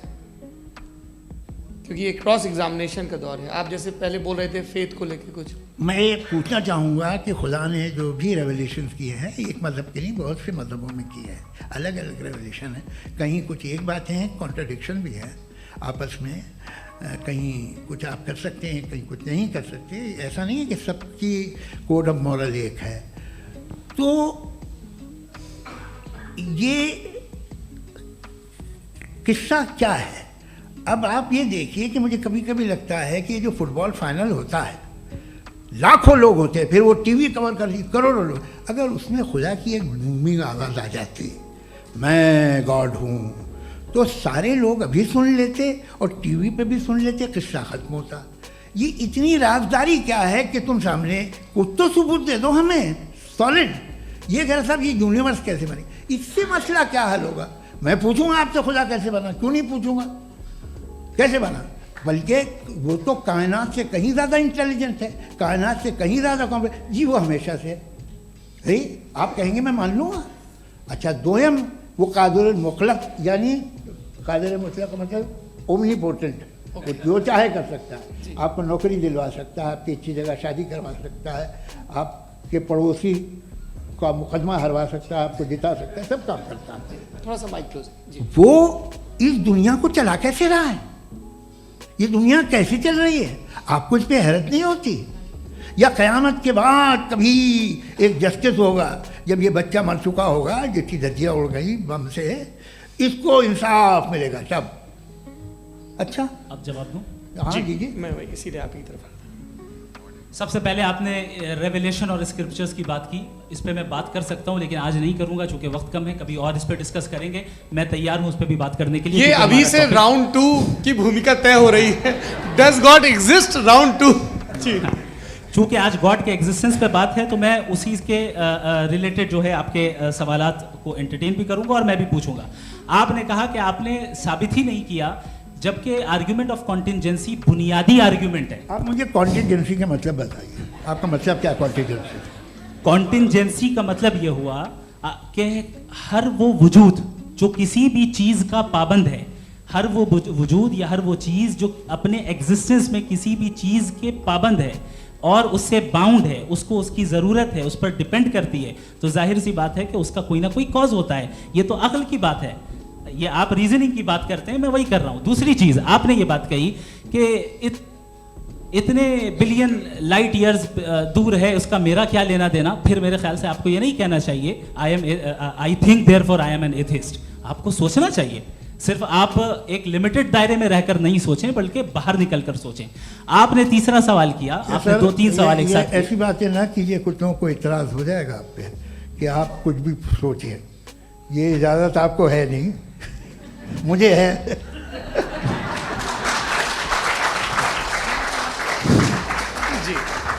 आपने प्रॉब्लम ऑफ इविल के ताल्लुक से सवाल किया और बार बार आप एक लफ्ज रिपीट कर रहे हैं कि ओमनीपोटेंट गॉड है, ऑल पावरफुल गॉड है। यही तो दरअसल समझना है कि गॉड का कॉन्सेप्ट क्या है। प्रॉब्लम ऑफ इविल जो है, प्रॉब्लम ऑफ इविल दर हकीकत 2 असम्पशंस पर कायम है। अगर आप इन 2 असम्पशंस को समझ जाएं तो ये प्रॉब्लम नहीं रहेगी, आर्ग्यूमेंट आपको समझ में आ जाएगी कि ये कोलैप्स कर जाता है। पॉइंट नंबर 1 यानी जो आपका सबसे पहला फॉल्स असम्पशन है कि गॉड मर्सीफुल है, ओमनीपोटेंट है, दुनिया में जुल्म हो रहा है। लेकिन आपको ये समझना चाहिए कि हमारे वर्ल्ड व्यू के मुताबिक गॉड सिर्फ ओमनीपोटेंट और सिर्फ मर्सीफुल नहीं है, बल्कि वो ऑल वाइज भी है और वो ऑल नोइंग भी है। उसके हर काम के पीछे हिकमत और विजडम है। ये कोई जरूरी नहीं है कि वो हिकमत और विजडम आपको समझ में आए या मुझे समझ में आए।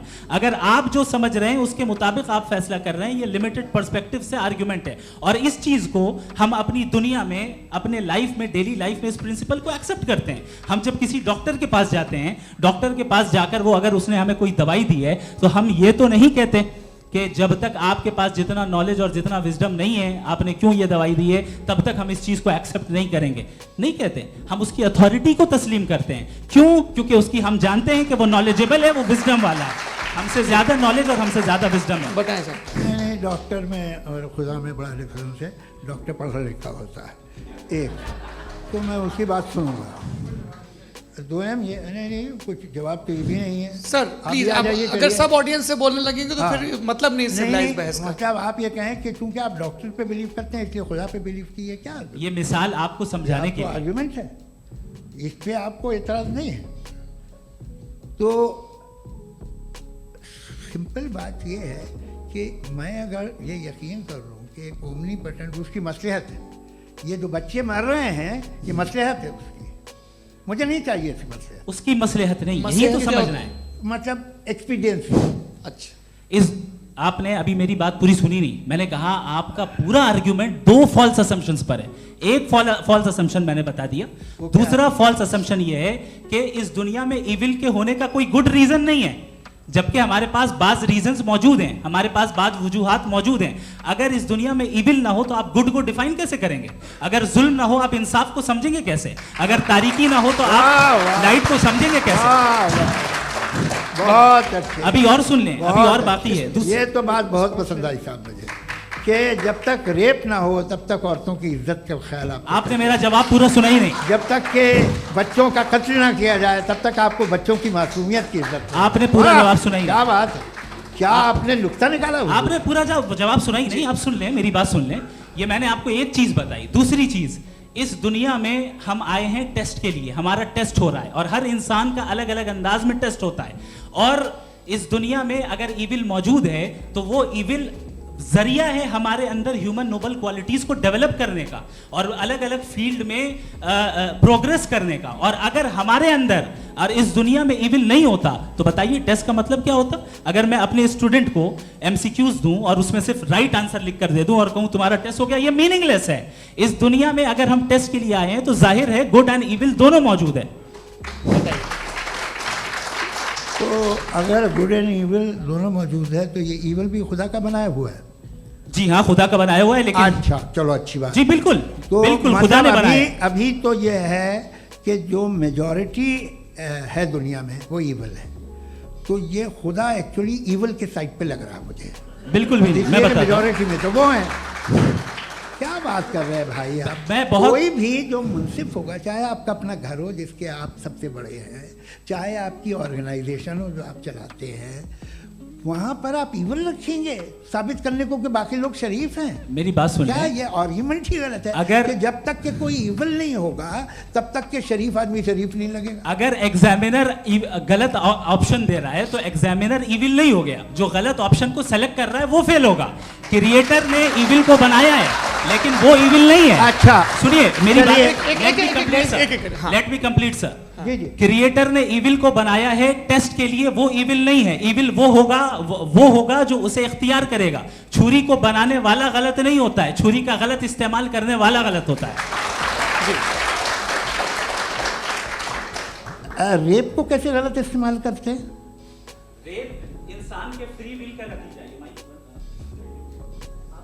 ये रेप कैसे गलत इस्तेमाल होता है? ये मुझे अब सुन ले, अब सुन ले। गलत इस्तेमाल होता हाँ मैं बता रहा हूँ ना, कैसे गलत इस्तेमाल? मैं बता रहा हूँ जी। कि जो इविल इस दुनिया में मौजूद है उसके कई सारे तरीके हैं। एक तरीका इंसान का अपना फ्री विल है। अब अगर कोई रेपिस्ट रेप कर रहा है तो इसका गॉड का कसूर नहीं है, वो अपने फ्री विल का गलत इस्तेमाल कर रहा है, उसको सजा मिलनी चाहिए। अच्छा। और उसी के लिए जहन्नम बनाई गई है। ये फ्री विल का भी बड़ा चक्कर। आप जब कोई बुरा काम करते हैं या कोई बुराई होती है तो ये कहा जाता है कि ये फ्री विल है। 7 billion free wills are moving on this planet. 7 billion free will. और एक आदमी अपनी फ्री विल से मुझे कत्ल कर दे तो मैं खुदा की मर्जी से मरा हूँ कि इसकी फ्री विल की वजह से? मेरी मौत खुदा के हाथ है या ये फ्री विल वाले के हाथ है? खुदा ने फ्री विल का निजाम बनाया है और उस निजाम का गलत इस्तेमाल करके कोई आपको मार रहा है, इस्तेमाल करके मेरा कत्ल कर देता है। अब मेरी मौत का जिम्मेदार कौन है? वो इंसान जिम्मेदार है। वो इंसान। जी। तो ये कहना कि और उसको सजा मिलेगी। तो अब आप आगे चलिए कि ये तय करना कि अल्लाह ही या अल्लाह ने खुदा ही जिंदगी देता है, खुदा ही मौत देता है, ये गलत है। बिल्कुल गलत नहीं है। हाँ, नहीं, निजाम उसी ने बनाया फ्री विल का। निजाम मौत और हयात का उसी ने बनाया। You are contradicting yourself. अभी आपने कहा कि एक आदमी ने फ्री विल से आपको मार दिया, इसमें उसे फ्री विल दी गई थी, उसने गलत इस्तेमाल किया। 7 billion free wills are moving on this planet और आप चाह रहे हैं कि मैं सिर्फ खुदा का ध्यान करूं। ये 7 बिलियन फ्री विल्स को मुझे लुक आफ्टर करना पड़ेगा कि नहीं? ये तो तबाहियां कर रही हैं और तबाहियां ज़्यादा हो रही हैं। बिल्कुल। तो अगर आप बताएं अगर खुदा नहीं है फॉर एग्जाम्पल, तो आप इविल को कैसे डिसाइड करेंगे? यानी how can you define evil objectively without God? देखिए, दुनिया में 2 तरह के जानवर हैं। एक जो अकेले रहते हैं जंगल में और एक जो ग्रुप्स में रहते हैं। ग्रुप में जो भी रहेगा, चाहे वो आपका फाउंडेशन हो, चाहे कोई क्लब हो, चाहे कोई पॉलिटिकल पार्टी हो, चाहे कोई यूनिट हो, उसमें आपको इंटरैक्ट करने के रूल बनाने पड़ेंगे। यानी लोग तय करेंगे। लोग तय करेंगे। अगर लोगों ने ये तय किया कि किसी का रेप करना सही है, आप जस्टिफाई करेंगे? नहीं, आपका फाउंडेशन तो ये हो गया ना कि लोग ही विल डिसाइड करेंगे। नहीं। अरे दुनिया में ऐसे ग्रुप्स हैं जो रेप को जायज़ मानते हैं सर्टेन हालात में। मैं डिटेल में नहीं जानूंगा, आप भी जानते हैं। ये जो आईसिस वाले थे जिन्होंने क्या किया था, तो उन्होंने क्या किया उसका खुदा से कोई ताल्लुक नहीं है सर। मैंने सिंपल सवाल किया कि इविल को आप डिफाइन करते कैसे हैं? आइए वापस आइए जी। आप साथ में तभी रह सकते हैं जब कुछ आप ऐसे उसूल डेवलप करें जिसमें हर एक का बेसिक तहफ़्फ़ुज़, हर एक का बेसिक राइट हो और हर एक को कोई आराम मिले। यही तरीक़ा है किसी भी ऑर्गेनाइजेशन जिसमें एक से ज़्यादा लोग हैं और वो ऐसे चलती है ज़िंदगी। उसमें अगर आप गड़बड़ करेंगे तो तबाही होगी, नुकसान होगा, बर्बादियाँ आएंगी। और अगर उसमें आप घर ले लीजिए ना, एक हस्बैंड है, एक वाइफ है, बच्चे हैं, वालदा भी हैं, 2 बहनें भी हैं, एक भाई भी है। अब इसमें कोई निज़ाम आपको चाहिए साथ में रहने का और एक दूसरे पे भरोसा रहे, एक दूसरे के बहीख्वाह हों, एक दूसरे की मदद करें, ऐसी जिंदगी। सर आपकी बात आ गई। आप ये कह रहे हैं कि लोग डिसाइड करेंगे क्या सही है क्या गलत है, यही है? मेजॉरिटी डिसाइड करेगी क्या सही है क्या गलत है? अरे भाई बिल्कुल। मेजॉरिटी अगर ये कहे कि नाजी जर्मनी के साथ जिस तरह मेजॉरिटी थी कि जेनोसाइड करना सही, आप जस्टिफाई करेंगे? उस वक्त आपका ये सवाल सिर्फ उसके बाद क्लोज कर। हाँ, उस वक्त प्लेनेट पे जो लोग थे उनमें कितने लोग हिटलर को सही समझते? अच्छा, प्लेनेट की मेजॉरिटी तय करेगी, सोसाइटी की नहीं। प्लेनेट की मेजॉरिटी गॉड के एग्जिस्टेंस को सही मानती है, आप क्यों नहीं मानते? ये हेलो ये क्रॉस क्वेश्चन का राउंड यहाँ पर समाप्त होता है। और ये बड़ा अच्छा है कि इस तरह से फ्रेगमेंट कर दिया गया है ताकि जो मरकरी ऊपर जा रहा है नीचे जवाब दे दूं। जी। प्लेनेट की ज़्यादातर मेजॉरिटी कुछ दूसरे मजहबों के खुदा को मानती है, आप उन्हें क्यों नहीं, आप तो मेजोरिटी की बात कर रहे अच्छा, हैं। ये मैं क्लोजिंग भी majority की बात- आप ये कह रहे हैं इविल और गुड को डिसाइड मेजोरिटी करेगी, मेजोरिटी जो कर दे वो सही हो जाएगा। अरे क्लोजिंग इसको जैसा आप ही लोगों ने तय किया है उसी फॉर्मेट को फॉलो कर लेते हैं। हाँ। भाई मैंने तो भले लोगों पे एतबार किया और तब मॉडरेशन तय किया। जी, आपके पास 5 मिनट का वक्त है, क्लोजिंग आर्ग्यूमेंट है, उसके बाद हम ऑडियंस से क्वेश्चन आंसर लेंगे जावेद साहब की क्लोजिंग आर्ग्यूमेंट के बाद। ओके, टाइम स्टार्ट्स बहुत शुक्रिया। जी। हमारा जो टॉपिक है डज गॉड एग्जिस्ट, मैं इस पे इतने एकेडमिक तैयारी करके आया था, मुझे था कि मैंने सोचा था कि कई सारे मैं आर्ग्यूमेंट्स दूंगा, लेकिन वक्त की भी किल्लत और जावेद साहब बार बार इधर उधर चले जा रहे थे तो उसको भी थोड़ा एंटरटेन करना पड़ गया। डज गॉड एग्जिस्ट पे मैं एक ही आर्ग्यूमेंट दे पाया, आर्ग्यूमेंट्स बहुत हैं और डेफिनेटिव आर्ग्यूमेंट्स हैं, और मेरे आर्ग्यूमेंट को किसी एक राउंड में भी इन्होंने एंटरटेन नहीं किया और रेफ्यूट नहीं किया, एक राउंड में भी नहीं, एक राउंड में भी नहीं। कौन सा? और ना ही अभी अभी आपका क्लोजिंग आर्ग्यूमेंट आएगा नहीं, वो उसमें। बता देना। Argument of contingency sir. अरे मैं आपसे कई बार कह चुका हूँ कंटीजेंसी का मतलब अब क्या मैं कैसे सर, समझाऊं प्लीज, आपको और आपस में हाँ आप और प्लीज, कितने प्लीज, आसानी से समझाऊं मैं, मुझे तो नहीं समझ में आ रहा है आप, बस। आप अपनी- sir, argument sir, of contingency Urdu में बोल सकते हैं। हाँ, आप अपनी बात पूरी कर लें जी। आखिरी 4 मिनट। दूसरी चीज, just a minute please ma'am, can I talk? दूसरी चीज ये है कि आपने एक तो इसका जवाब नहीं दिया, दूसरा आपने गॉड के ना होने पर कोई डेफिनेटिव आर्ग्यूमेंट नहीं दिया, सिर्फ मजहब पे बात कर रहे हैं आप।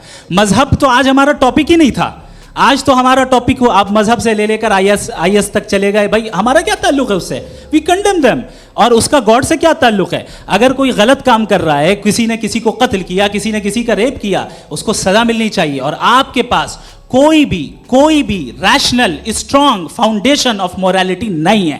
आपने कहा कि मेजॉरिटी तय करेगी सोसाइटी की, वो सही होगा। मैंने कहा हिटलर को फिर आप सही कहेंगे, नहीं नहीं नहीं नहीं, प्लैनेट की सोसाइटी की मेजॉरिटी तय करेगी। तो प्लैनेट की मेजॉरिटी गॉड की एग्जिस्टेंस को मानती है, आप कह रहे हैं ये रिलीजियस है। तो यानी आपके पास कोई स्ट्रॉन्ग फाउंडेशन नहीं है ऑब्जेक्टिव मोरालिटी का। ऑब्जेक्टिव मोरालिटी का अगर कोई फाउंडेशन है तो वो सिर्फ गॉड है, गॉड है, गॉड है। थैंक यू जी, ये मुफ्ती शमाइल नदवी साहब का क्लोजिंग आर्ग्यूमेंट था। अब हमारे पास जी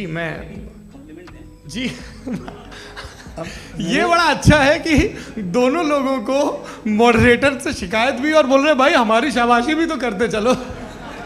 अब मेरी बात जी, नहीं सुन आपके पास जावेद अख्तर साहब 5 मिनट का वक्त है, ये आपका क्लोजिंग आर्ग्यूमेंट है, टाइम रीसेट कर दें। जी देखिए, बहुत सारी बातें हैं। गॉड का डेफिनेशन दुनिया के किसी भी रिलीजन में है कि वो ओमनीपोटेंट है, वो ओमनीप्रेजेंट है, he is just, he is kind, he loves you and so on. मैं जब दुनिया देखता हूँ तो मुझे कोई ऐसा सुप्रीम पावर यहाँ दिखाई नहीं देती है जो इंसान की बहबूदी के लिए कुछ कर रही हो, कमज़ोर को बचा रही हो, मदद कर रही हो, जालिम को पीछे हटा रही हो। मैं नहीं देखा, तारीख़ में नहीं।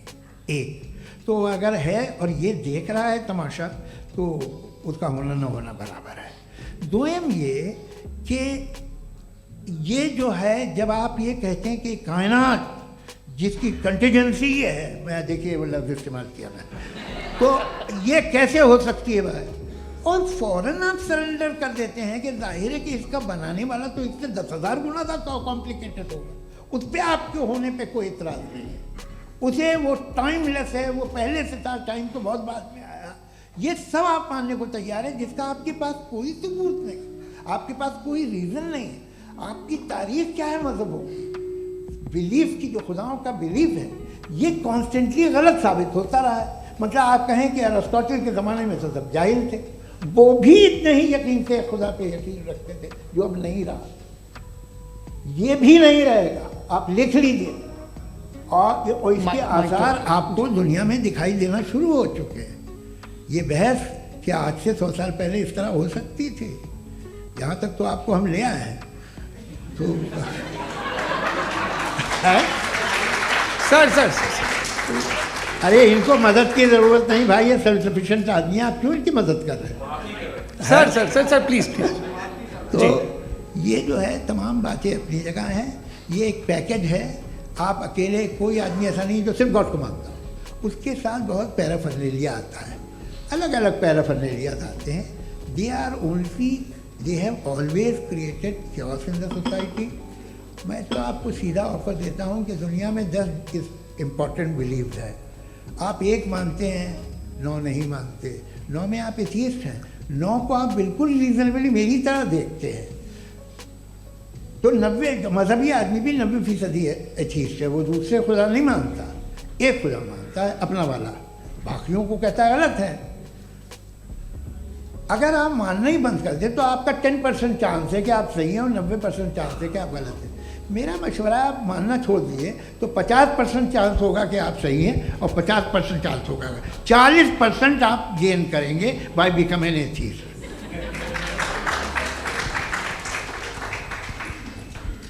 ये एक फरसूदा ख्याल है, ये ख़त्म हो रहा है। हो सकता है मेरी ज़िंदगी में ना हो, लेकिन ये हो जाएगा। जो बातें ये इनको आप मेटाफिज़िकल ये वो ऐसे रिस्पेक्टेबल टर्म दे दिए, ये तो उन लोग के हैं जिन्हें ना फिज़िक्स मालूम थी ना मेटा मालूम था, ये उन्होंने आपको दिए हैं। जी बहुत शुक्रिया आप दोनों लोगों का। और अब इस बातचीत का आखिरी राउंड शुरू होगा, डज गॉड एग्जिस्ट की ये बहस मुफ्ती शमाइल नदवी और जावेद अख्तर साहब के बीच। आप लोग अपने अपने हाथ ऊपर करेंगे, मैं यहाँ से तय करूँगा। और माइक हमारे पास है क्या? एक ही माइक है ऑडियंस के लिए? 2 माइक है, एक इस तरफ एक इस तरफ, ठीक है। तो जी सबसे पहले हमारी सहयोगी हैं मारिया शकील जी, पूछिए सवाल। थोड़ा सा रुकेंगे ताकि कैमरे का फ्रेम आप पर आ जाए, आपकी तो प्रैक्टिस है टीवी की। जी नदवी साहब, मैं खुदा को मानती हूँ, पहले मैं इसी प्रमाइस से शुरू कर रही हूँ और ये बता रही हूँ आपको, मैं मानती हूँ, लेकिन कुछ सवाल हैं जो जावेद साहब ने उठाया, उसका जवाब आपको देना चाहिए। पहला सवाल ये कि गज़ा में सालों से छोटे बच्चे मर रहे हैं, वो उनको अगर खुदा मर्सीफुल है, हम मानते हैं कि अल्लाह ताला में बहुत ताकत है, तो वो बच्चे क्यों मर रहे हैं? दूसरी बात ये कि अगर कंटिजेंसी की जो आप बात करते हैं, पूरे मुस्लिम ममालिक मिल कर के भी उन गज़ा के बच्चों को क्यों नहीं बचा पा रहे हैं? क्योंकि अगर वो चाहते, क्योंकि अल्लाह ताला उन पर हुकूमत करते हैं, सब पर हुकूमत करते हैं, तो वो उनको क्यों नहीं बचा? जी थैंक यू वेरी मच। बहुत अच्छा किया आपने इस चीज़ को जिक्र कर दिया, मैं इसको और अच्छे से एक्सप्लेन करने की कोशिश करता हूँ। देखें, जहाँ तक आपने कहा कि गज़ा के बच्चों को मारा जा रहा है, देखें 2 वर्ल्ड व्यू है, एक एथिस्टिक वर्ल्ड व्यू, एक थीस्टिक वर्ल्ड व्यू है।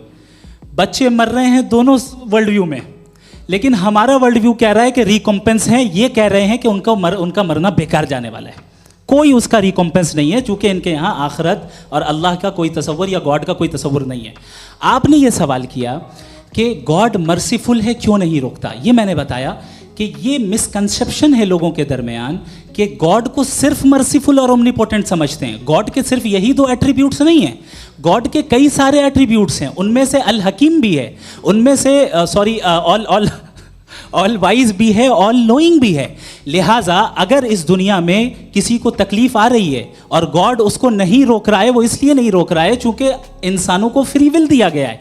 ठीक इसी तरीके से अगर एक डॉक्टर किसी छोटे बच्चे को इंजेक्शन लगा रहा है, उसे तकलीफ पहुंच रही है, उसके लिमिटेड पर्सपेक्टिव के एतबार से ये गलत हो रहा है और डॉक्टर बुरा है। लेकिन जब आप ब्रॉडर पिक्चर को देखेंगी, आपके और हमारे पास सिर्फ एक पिक्सल है, हमें इतना नजर आ रहा है कि गज़ा में कत्ल हो रहा है, लेकिन इसके पीछे कितना रिकॉम्पेंस उनको मिलने वाला है, पूरा पिक्चर गॉड के पास है।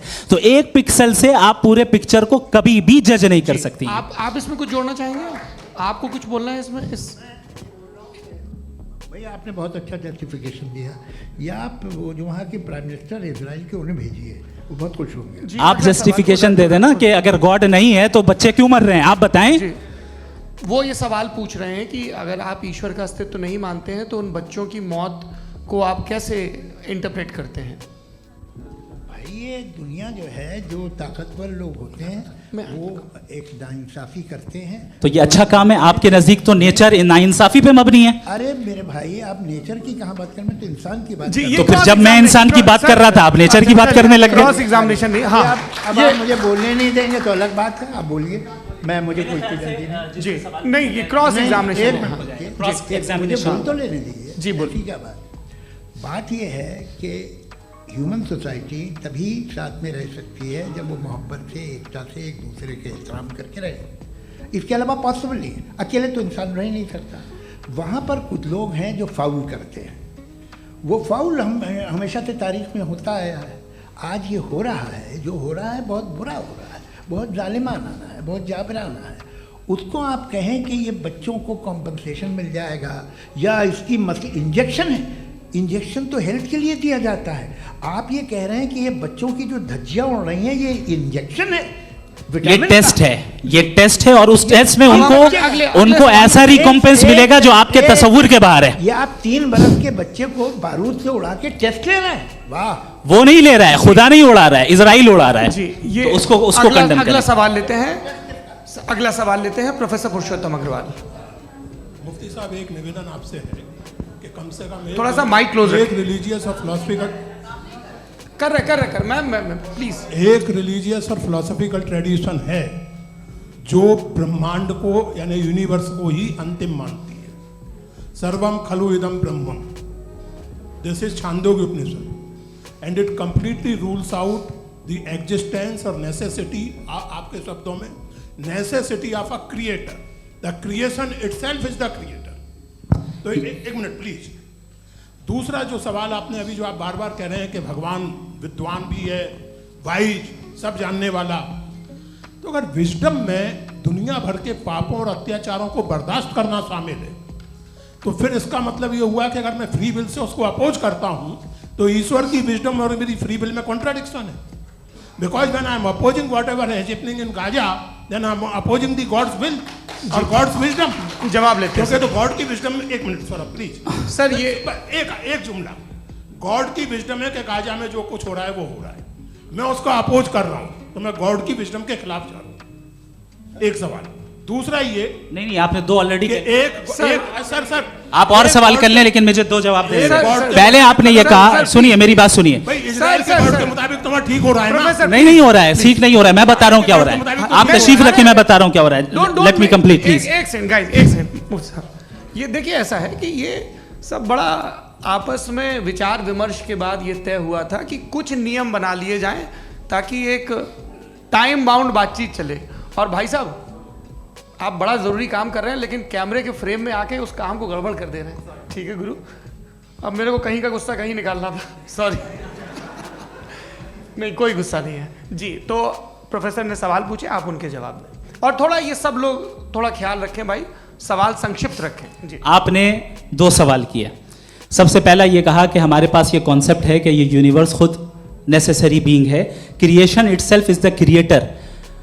हाउ इरैशनल इज दिस कि मैं एग्जिस्ट करूंगा बाद में लेकिन अभी एग्जिस्ट कर भी रहा हूं, यानी एक ही टाइम में एग्जिस्ट भी कर रहे हैं, नहीं भी कर रहे हैं। This is not true. दूसरी चीज आपने कहा कि अगर इजराइल में, सॉरी माफ कीजिएगा, Israel doesn't exist, occupied Palestine में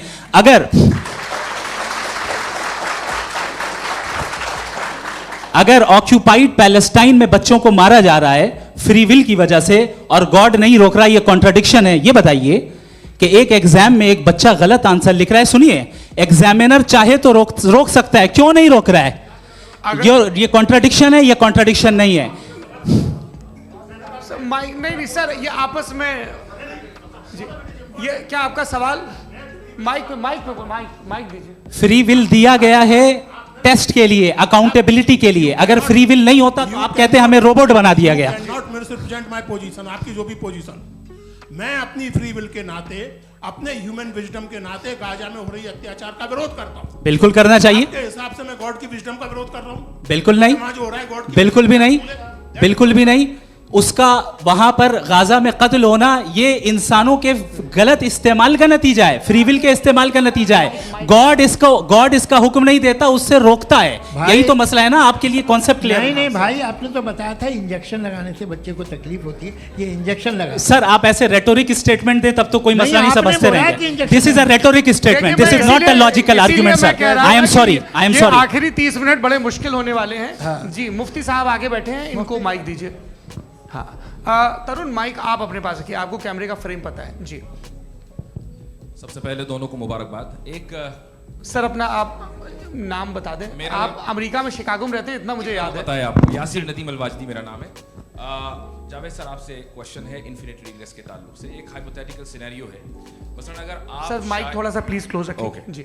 अगर आप शायर इसलिए हैं कि आपके कोई उस्ताद शायर थे और वो इसलिए शायर थे कि उनके कोई उस्ताद शायर थे, और इसी तरीके से हम माजी में पीछे चलते चलते चले जाएं और कहीं ना रुके तो माफ कीजिएगा आप कभी शायर नहीं हो सकते। लेकिन आप शायर हैं, आपका शेर एग्जिस्ट करता है, इसका मतलब ये है कि आप कहीं ना कहीं रुके हैं। तो मेरा सवाल ये है कि क्या आप इन्फिनिट रिग्रेस ऑफ कॉजेस को लॉजिकल फैलेसी मानते हैं या नहीं मानते? हाँ या ना?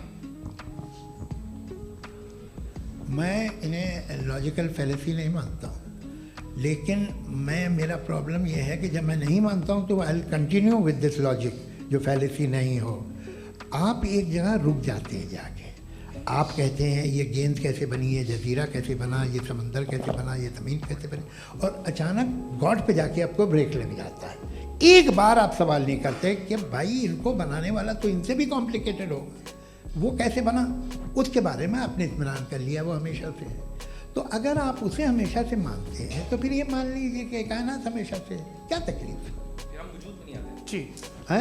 हम मौजूद नहीं। अच्छा सर क्यों नहीं हो मैं सकते? बताऊंगा प्लीज प्लीज। जैसे मैंने मिसाल दी आपके शेर की, आपका शेर कभी वजूद में ना आता अगर शायर इसी तरह चलते रहते हमेशा। जी माइक मेरे ख्याल से एक सेकंड, इन्फिनिट रिग्रेस का कॉन्सेप्ट क्लियर नहीं हो पाया, ऐसे रहने दें, लेट्स मूव ऑन सर। ठीक है। हाँ, थोड़ा सा मॉडरेटर का भी ख्याल रखें। नहीं आपने तो रखा है, आपने रखा है। यहाँ पे गौहर रजा साहब हैं, वो भी एक सवाल पूछना चाहते हैं।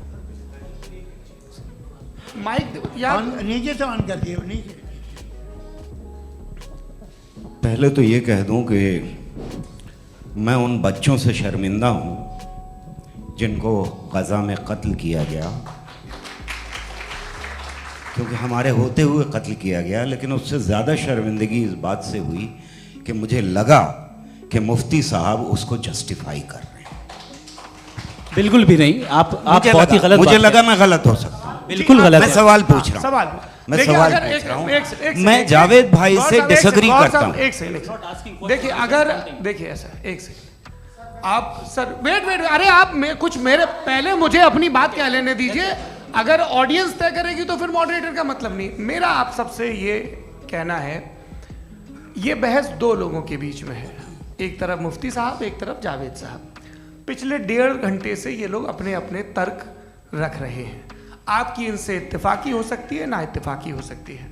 मेरे उस्ताद मुझे सिखा गए हैं कि मुखामुखम में असहमति की गुंजाइश बची रहनी चाहिए। अगर मैं आपकी बहुत इज्जत करता हूं गौहर साहब, आपने जो कमाल की किताबें लिखी साइंटिफिक टेम्परामेंट, लेकिन मेरी ये गुजारिश है आप सबसे कि यदि आप इन लोगों ने जो बोला उन पर टिप्पणियां करेंगे तो ना वक्त की पाबंदी रहेगी ना वो अनुशासन। आप सवाल पूछ लें, उस सवाल में जो बात आ जाए वो आ जाए। मैं जावेद साहब से डिसएग्री करता हूं, इसलिए जावेद साहब से सवाल पूछ रहा हूं। आपका सवाल जावेद अख्तर साहब से। और सवाल ये है मेरा कि जावेद साहब ने कई बार लॉजिक का इस्तेमाल किया कि साइंस में लॉजिक है और रिलीजन में लॉजिक नहीं है। मेरा ख्याल ये है कि रिलीजन में भी लॉजिक है, लेकिन उस लॉजिक की बेसिस ये है कि आप रुक जाते हैं, जिसका जिक्र जावेद साहब ने बार बार किया, यानी खुदा के तसव्वुर पे आते हुए, गॉड के तसव्वुर पे आते हुए रुक जाते हैं। और इसमें सवाल पूछना मतलब फॉरबिडन होता है। सवाल ये है कि क्या जावेद साहब इससे एग्री करते हैं कि साइंस की लॉजिक अलग है और रिलीजन की लॉजिक अलग है? बताइए सर। देखिए, 3 चीज़ें हैं। साइंस है, एक है मंतिक है, इस्तिदलाल है, और एक जो है कुछ भी नहीं है, फेथ है, अकीदा है। मैं अकीदे की लॉजिक का कायल नहीं हूँ। मुझे आप इस्तिदलाल से, लॉजिक से, रीज़न से समझाइए, मैं मानने को तैयार हूँ, मेरा क्या नुकसान होगा। लेकिन ये कि अकीदे पे मैं नहीं जा सकता हूँ। अकीदे का मतलब है कि तुम ये मान लो, सवाल ना करो, ये नहीं। आप सारी बातें करके, बड़ी साइंटिफिक बातें करके एक जगह जाके खुदा के वजूद पे रुक जाते हैं, सरेंडर कर देते हैं। मैं सरेंडर करने को तैयार नहीं। दैट्स ऑल जी। ये आगे सर बैठे हुए हैं, इनको माइक दीजिए। भाई वो आप पूछना चाह रहे थे ना? हाँ, नहीं जी। आपका नाम? आसिम इफ्तिखार। आसिम जी, पूछिए। सर, जावेद सर से सवाल है कि आपने अपने माइक थोड़ा करीब अपने क्लोजिंग स्टेटमेंट में बात कही थी कि मज़हब का जो फ्यूचर है वो ज़्यादा दिन नहीं जाने वाला है। लेकिन मैं देख पा रहा हूँ कि जो ऑक्सफोर्ड यूनिवर्सिटी की एक स्टडी है 2011 में हुई है, जिसके 50 एकेडमिशियंस ने इसको अंजाम दिया था, उसमें वो ये कहते हैं कि जो फेथ इन गॉड है वो इनबिल्ट है ह्यूमन नेचर के अंदर, जिसको हम कहते हैं फितरत के अंदर शामिल है वो। और वो ये कहते हैं कि अगर कोई ये समझता है कि मज़हब को वो ख़त्म कर देगा तो ये उसकी गलत फहमी है। तो आप इसके बारे में, इस स्टडीज़ के बारे में क्या कहते हैं? ठीक है, मैं उनसे एग्री नहीं करता हूँ। वो कौन से प्रोफेसर होंगे, ऐसा उनके क्या पास डेटा है, इन्होंने डेटा के बेस होगा। डेटा क्या हो सकता है? फ्यूचर का डेटा तो नहीं हो सकता ना उनके पास, प्रेजेंट का डेटा हो सकता है। डेटा आपने सुना 100 साल पहले का बाद का डेटा? मैंने तो नहीं सुना आज तक। तो आज उनकी ये राय है और होगी राय, ठीक है। दुनिया में तरह तरह की राय है लोग, लेकिन मैं समझता हूँ कि वक्त के साथ इंसान ज़्यादा से ज़्यादा रीजनेबल और लॉजिकल होता जा रहा है। आज आप देखिए वेस्टर्न यूरोप में क्या परसेंटेज है नॉन बिलीवर्स की, बहुत हाई।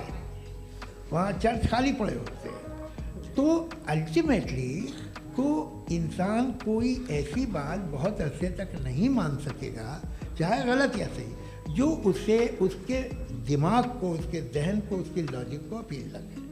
वो कह रहे हैं तो ऑक्सफोर्ड के होंगे तो कैम्ब्रिज के होंगे, तो मुझे क्या लेना देना। उनका डेटा मुस्तकबिल का नहीं हो सकता है। जी दीपक, हाँ पूछिए। मैं आऊँगा, अभी पीछे की साइड भी आऊँगा, माइक वहीं भेजूंगा 2-3 साल के लिए। जी जावेद साहब, आपसे सवाल है। नमस्ते। अरे भाई सर, अगर आप ही लोग को तय करना है तो फिर 200 लोग तय कर लें। ये एक साथ नहीं sir, please don't do this sir. Sir everybody has a right sir, but we can only take selected questions. No sir, ये यंग लोग भी हैं तो इनकी ये एक अब बात उतने यंग, सुनिए। भाई आप यंग हैं कि नहीं हैं? एक मिनट, वो कह रहे हैं वो भी आइए, यंग हैं पूछ रहे हैं ना साहब, भाई। आप उनकी नौजवानी पर दावा उनको ही करने दें। हाँ मुफ्ती साहब आप यंग, हाँ पूछे। अरे भैया सर मेरा सवाल ये है, कुछ इनसे भी तो पूछो। जी नहीं बस आपसे एक सवाल है।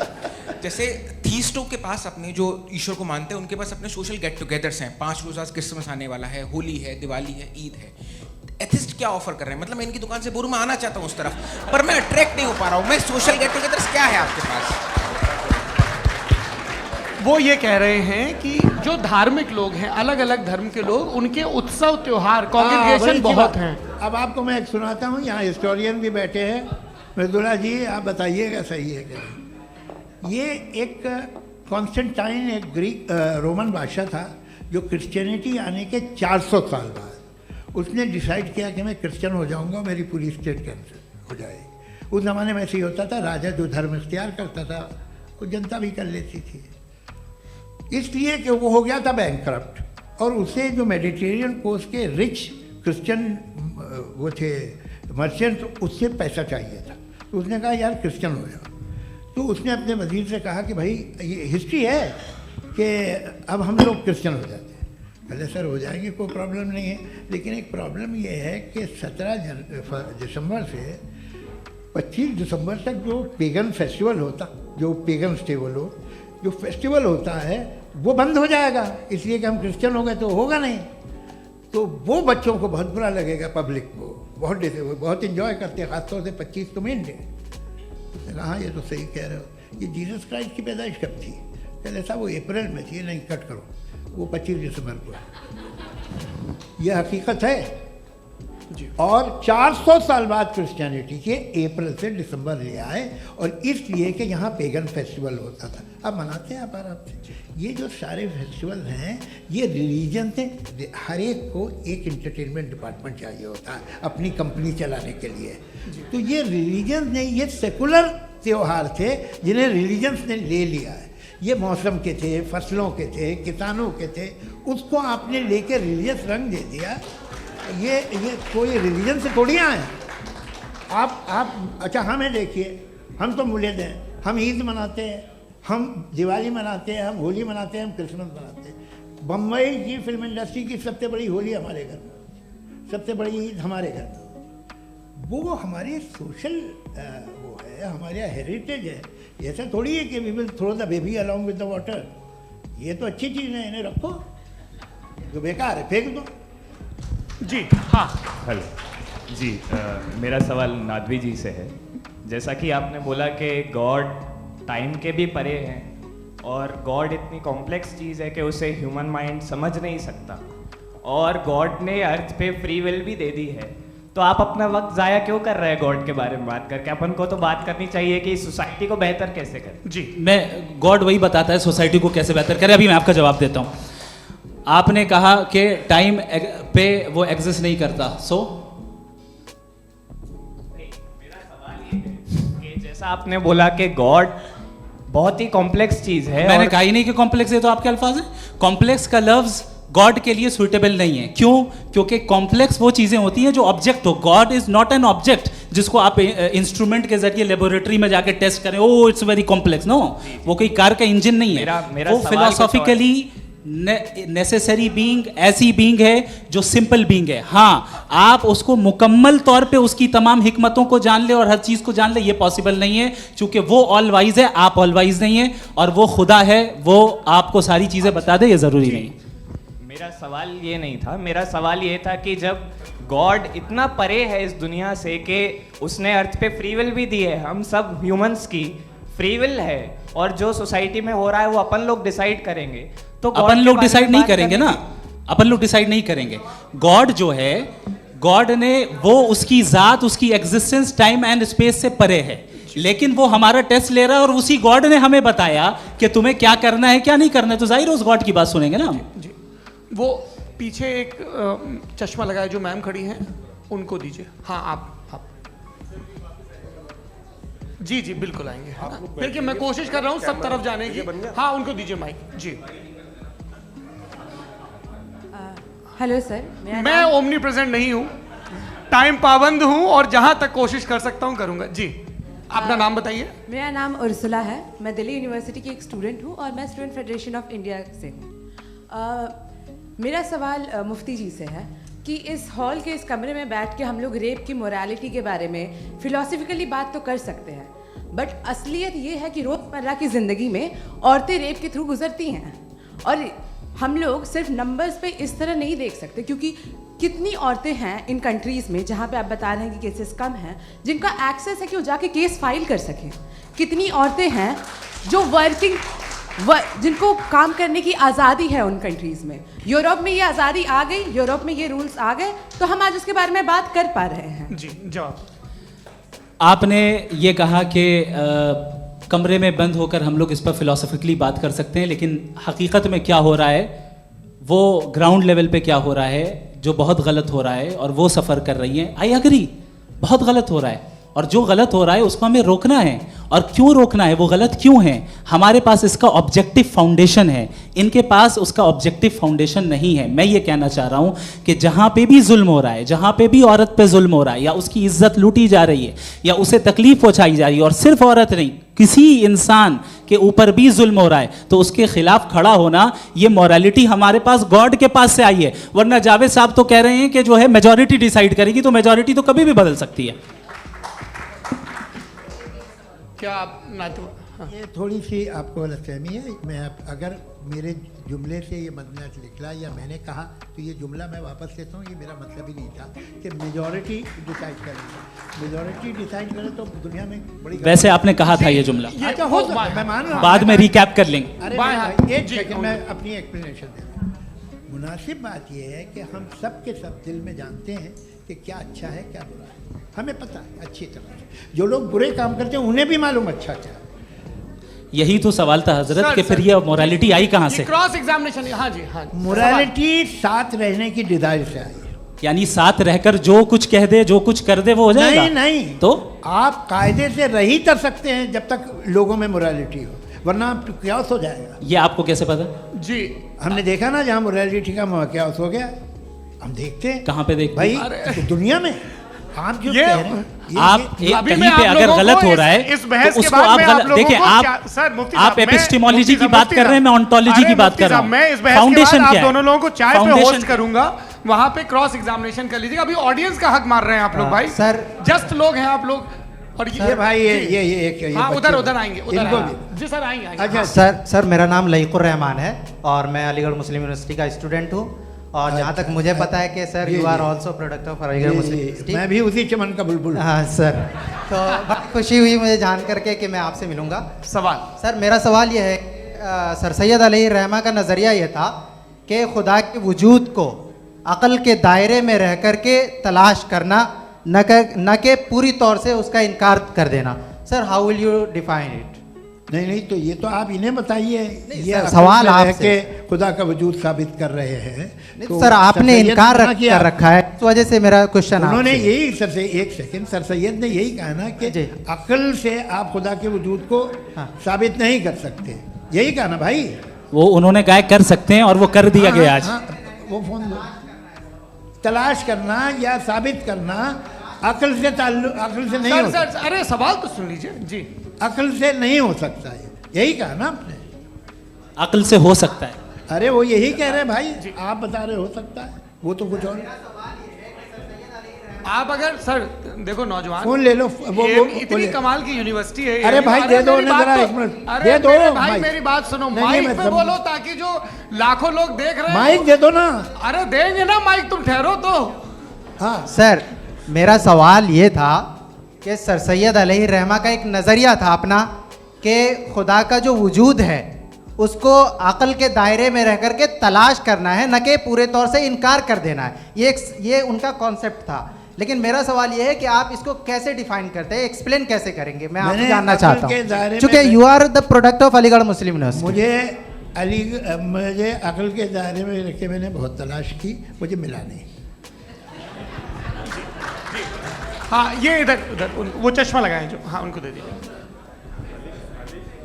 जी जी फटाफट पूछिए, बस 5 मिनट है, 5 मिनट में खत्म हो रहा है। हाँ अस्सलाम वालेकुम मुफ्ती साहब। एंड मेरा सवाल जावेद अख्तर साहब से। क्या नाम है आपका? अरे भैया सब मुझे पूछ रहे हो।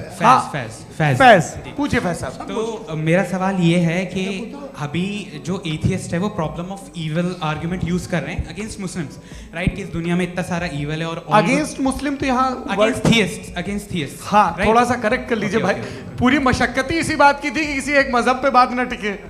जी तो बेसिकली ये आर्गुमेंट ऐसा है कि इस दुनिया में इतना ज़्यादा ईवल एग्जिस्ट करता है और अगर एक ऑल गुड गॉड है तो वो रोकता क्यों नहीं है?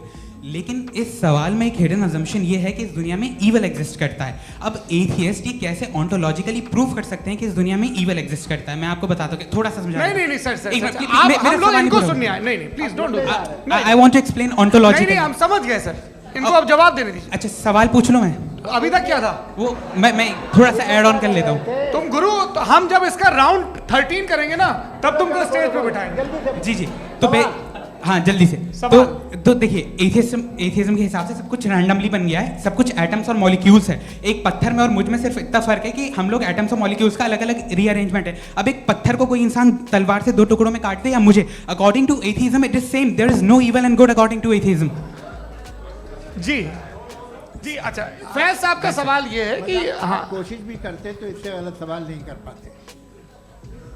एक लाइफ फॉर्म है और लाइफ फॉर्म में फीलिंग्स हैं, मतलब लाइफ फॉर्म सुनता है, देखता है, टेस्ट कर सकता है, फील कर सकता है। तो उसकी जो ये जो क्वालिटी इस बबल में आ गई है वो जानवर में भी है, इंसान में भी है। तो जाहिर है कि उसे कोई तकलीफ पहुंचेगी, तो चूंकि उसके पास वो सेंसिटिविटी है तो मैं करेगा। पत्थर में वो सेंसिटिविटी नहीं है। तो ये क्या सवाल हुआ कि अगर पत्थर को काटा तो पत्थर को तकलीफ नहीं होती, तो आपको काटे तो आपको क्यों तकलीफ हो? बैठ जाइए। जी हाँ अगला सवाल। हाँ पूछिए जी जावेद अख्तर साहब। अरे भैया सब आप लोग मुफ्ती साहब को छोड़ रहे हैं, तो मेरे ही पीछे पड़े हैं क्या? फिर चलो बोलो भाई। You asked how God can exist when children die in Gaza. Huh? You asked how God can exist when children die in Gaza, and you also mentioned the rise of atheism in Europe. But the same events also are leading many atheists and non-believers to turn towards faith.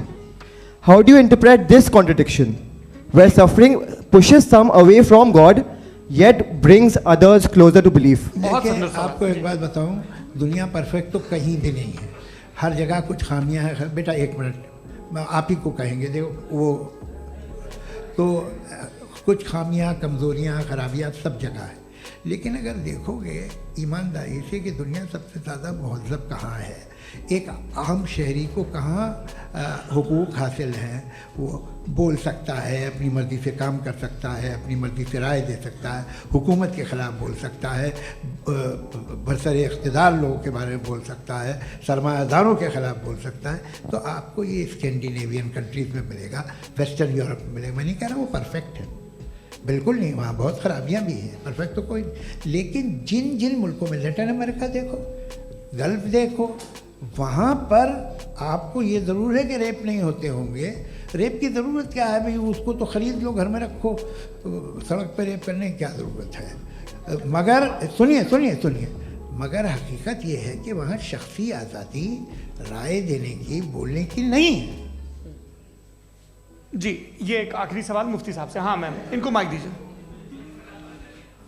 शुक्रिया।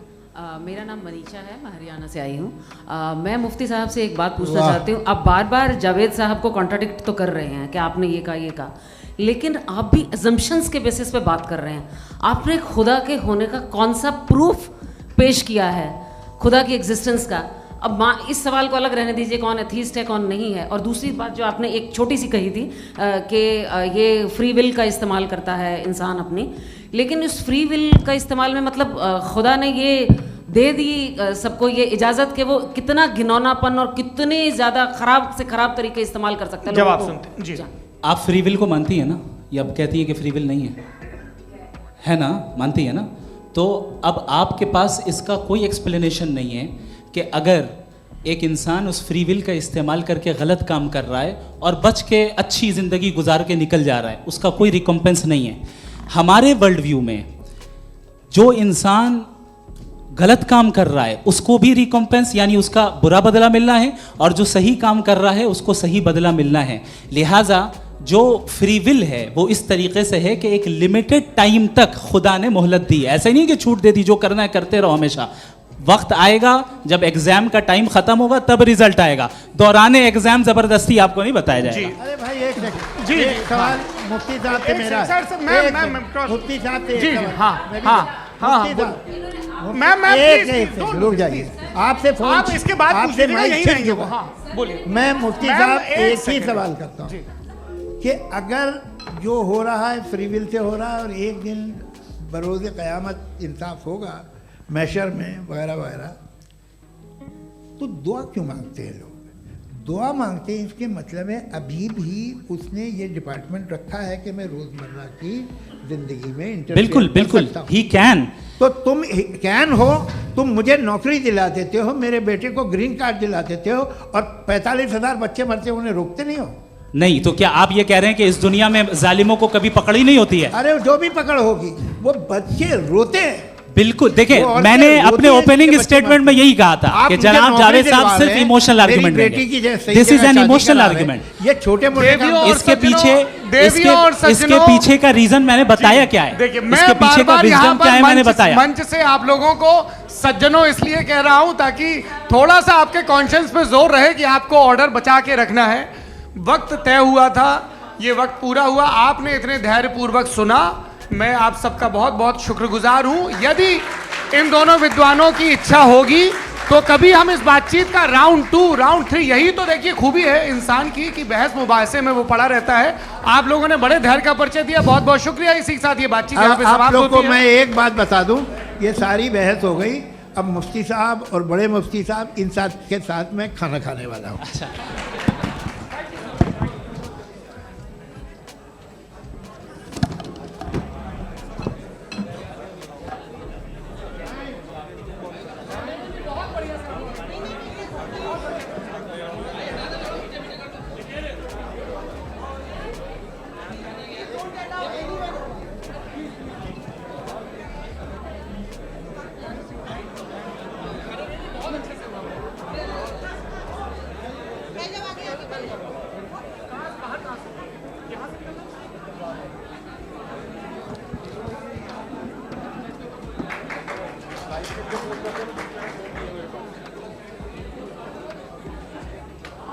Okay.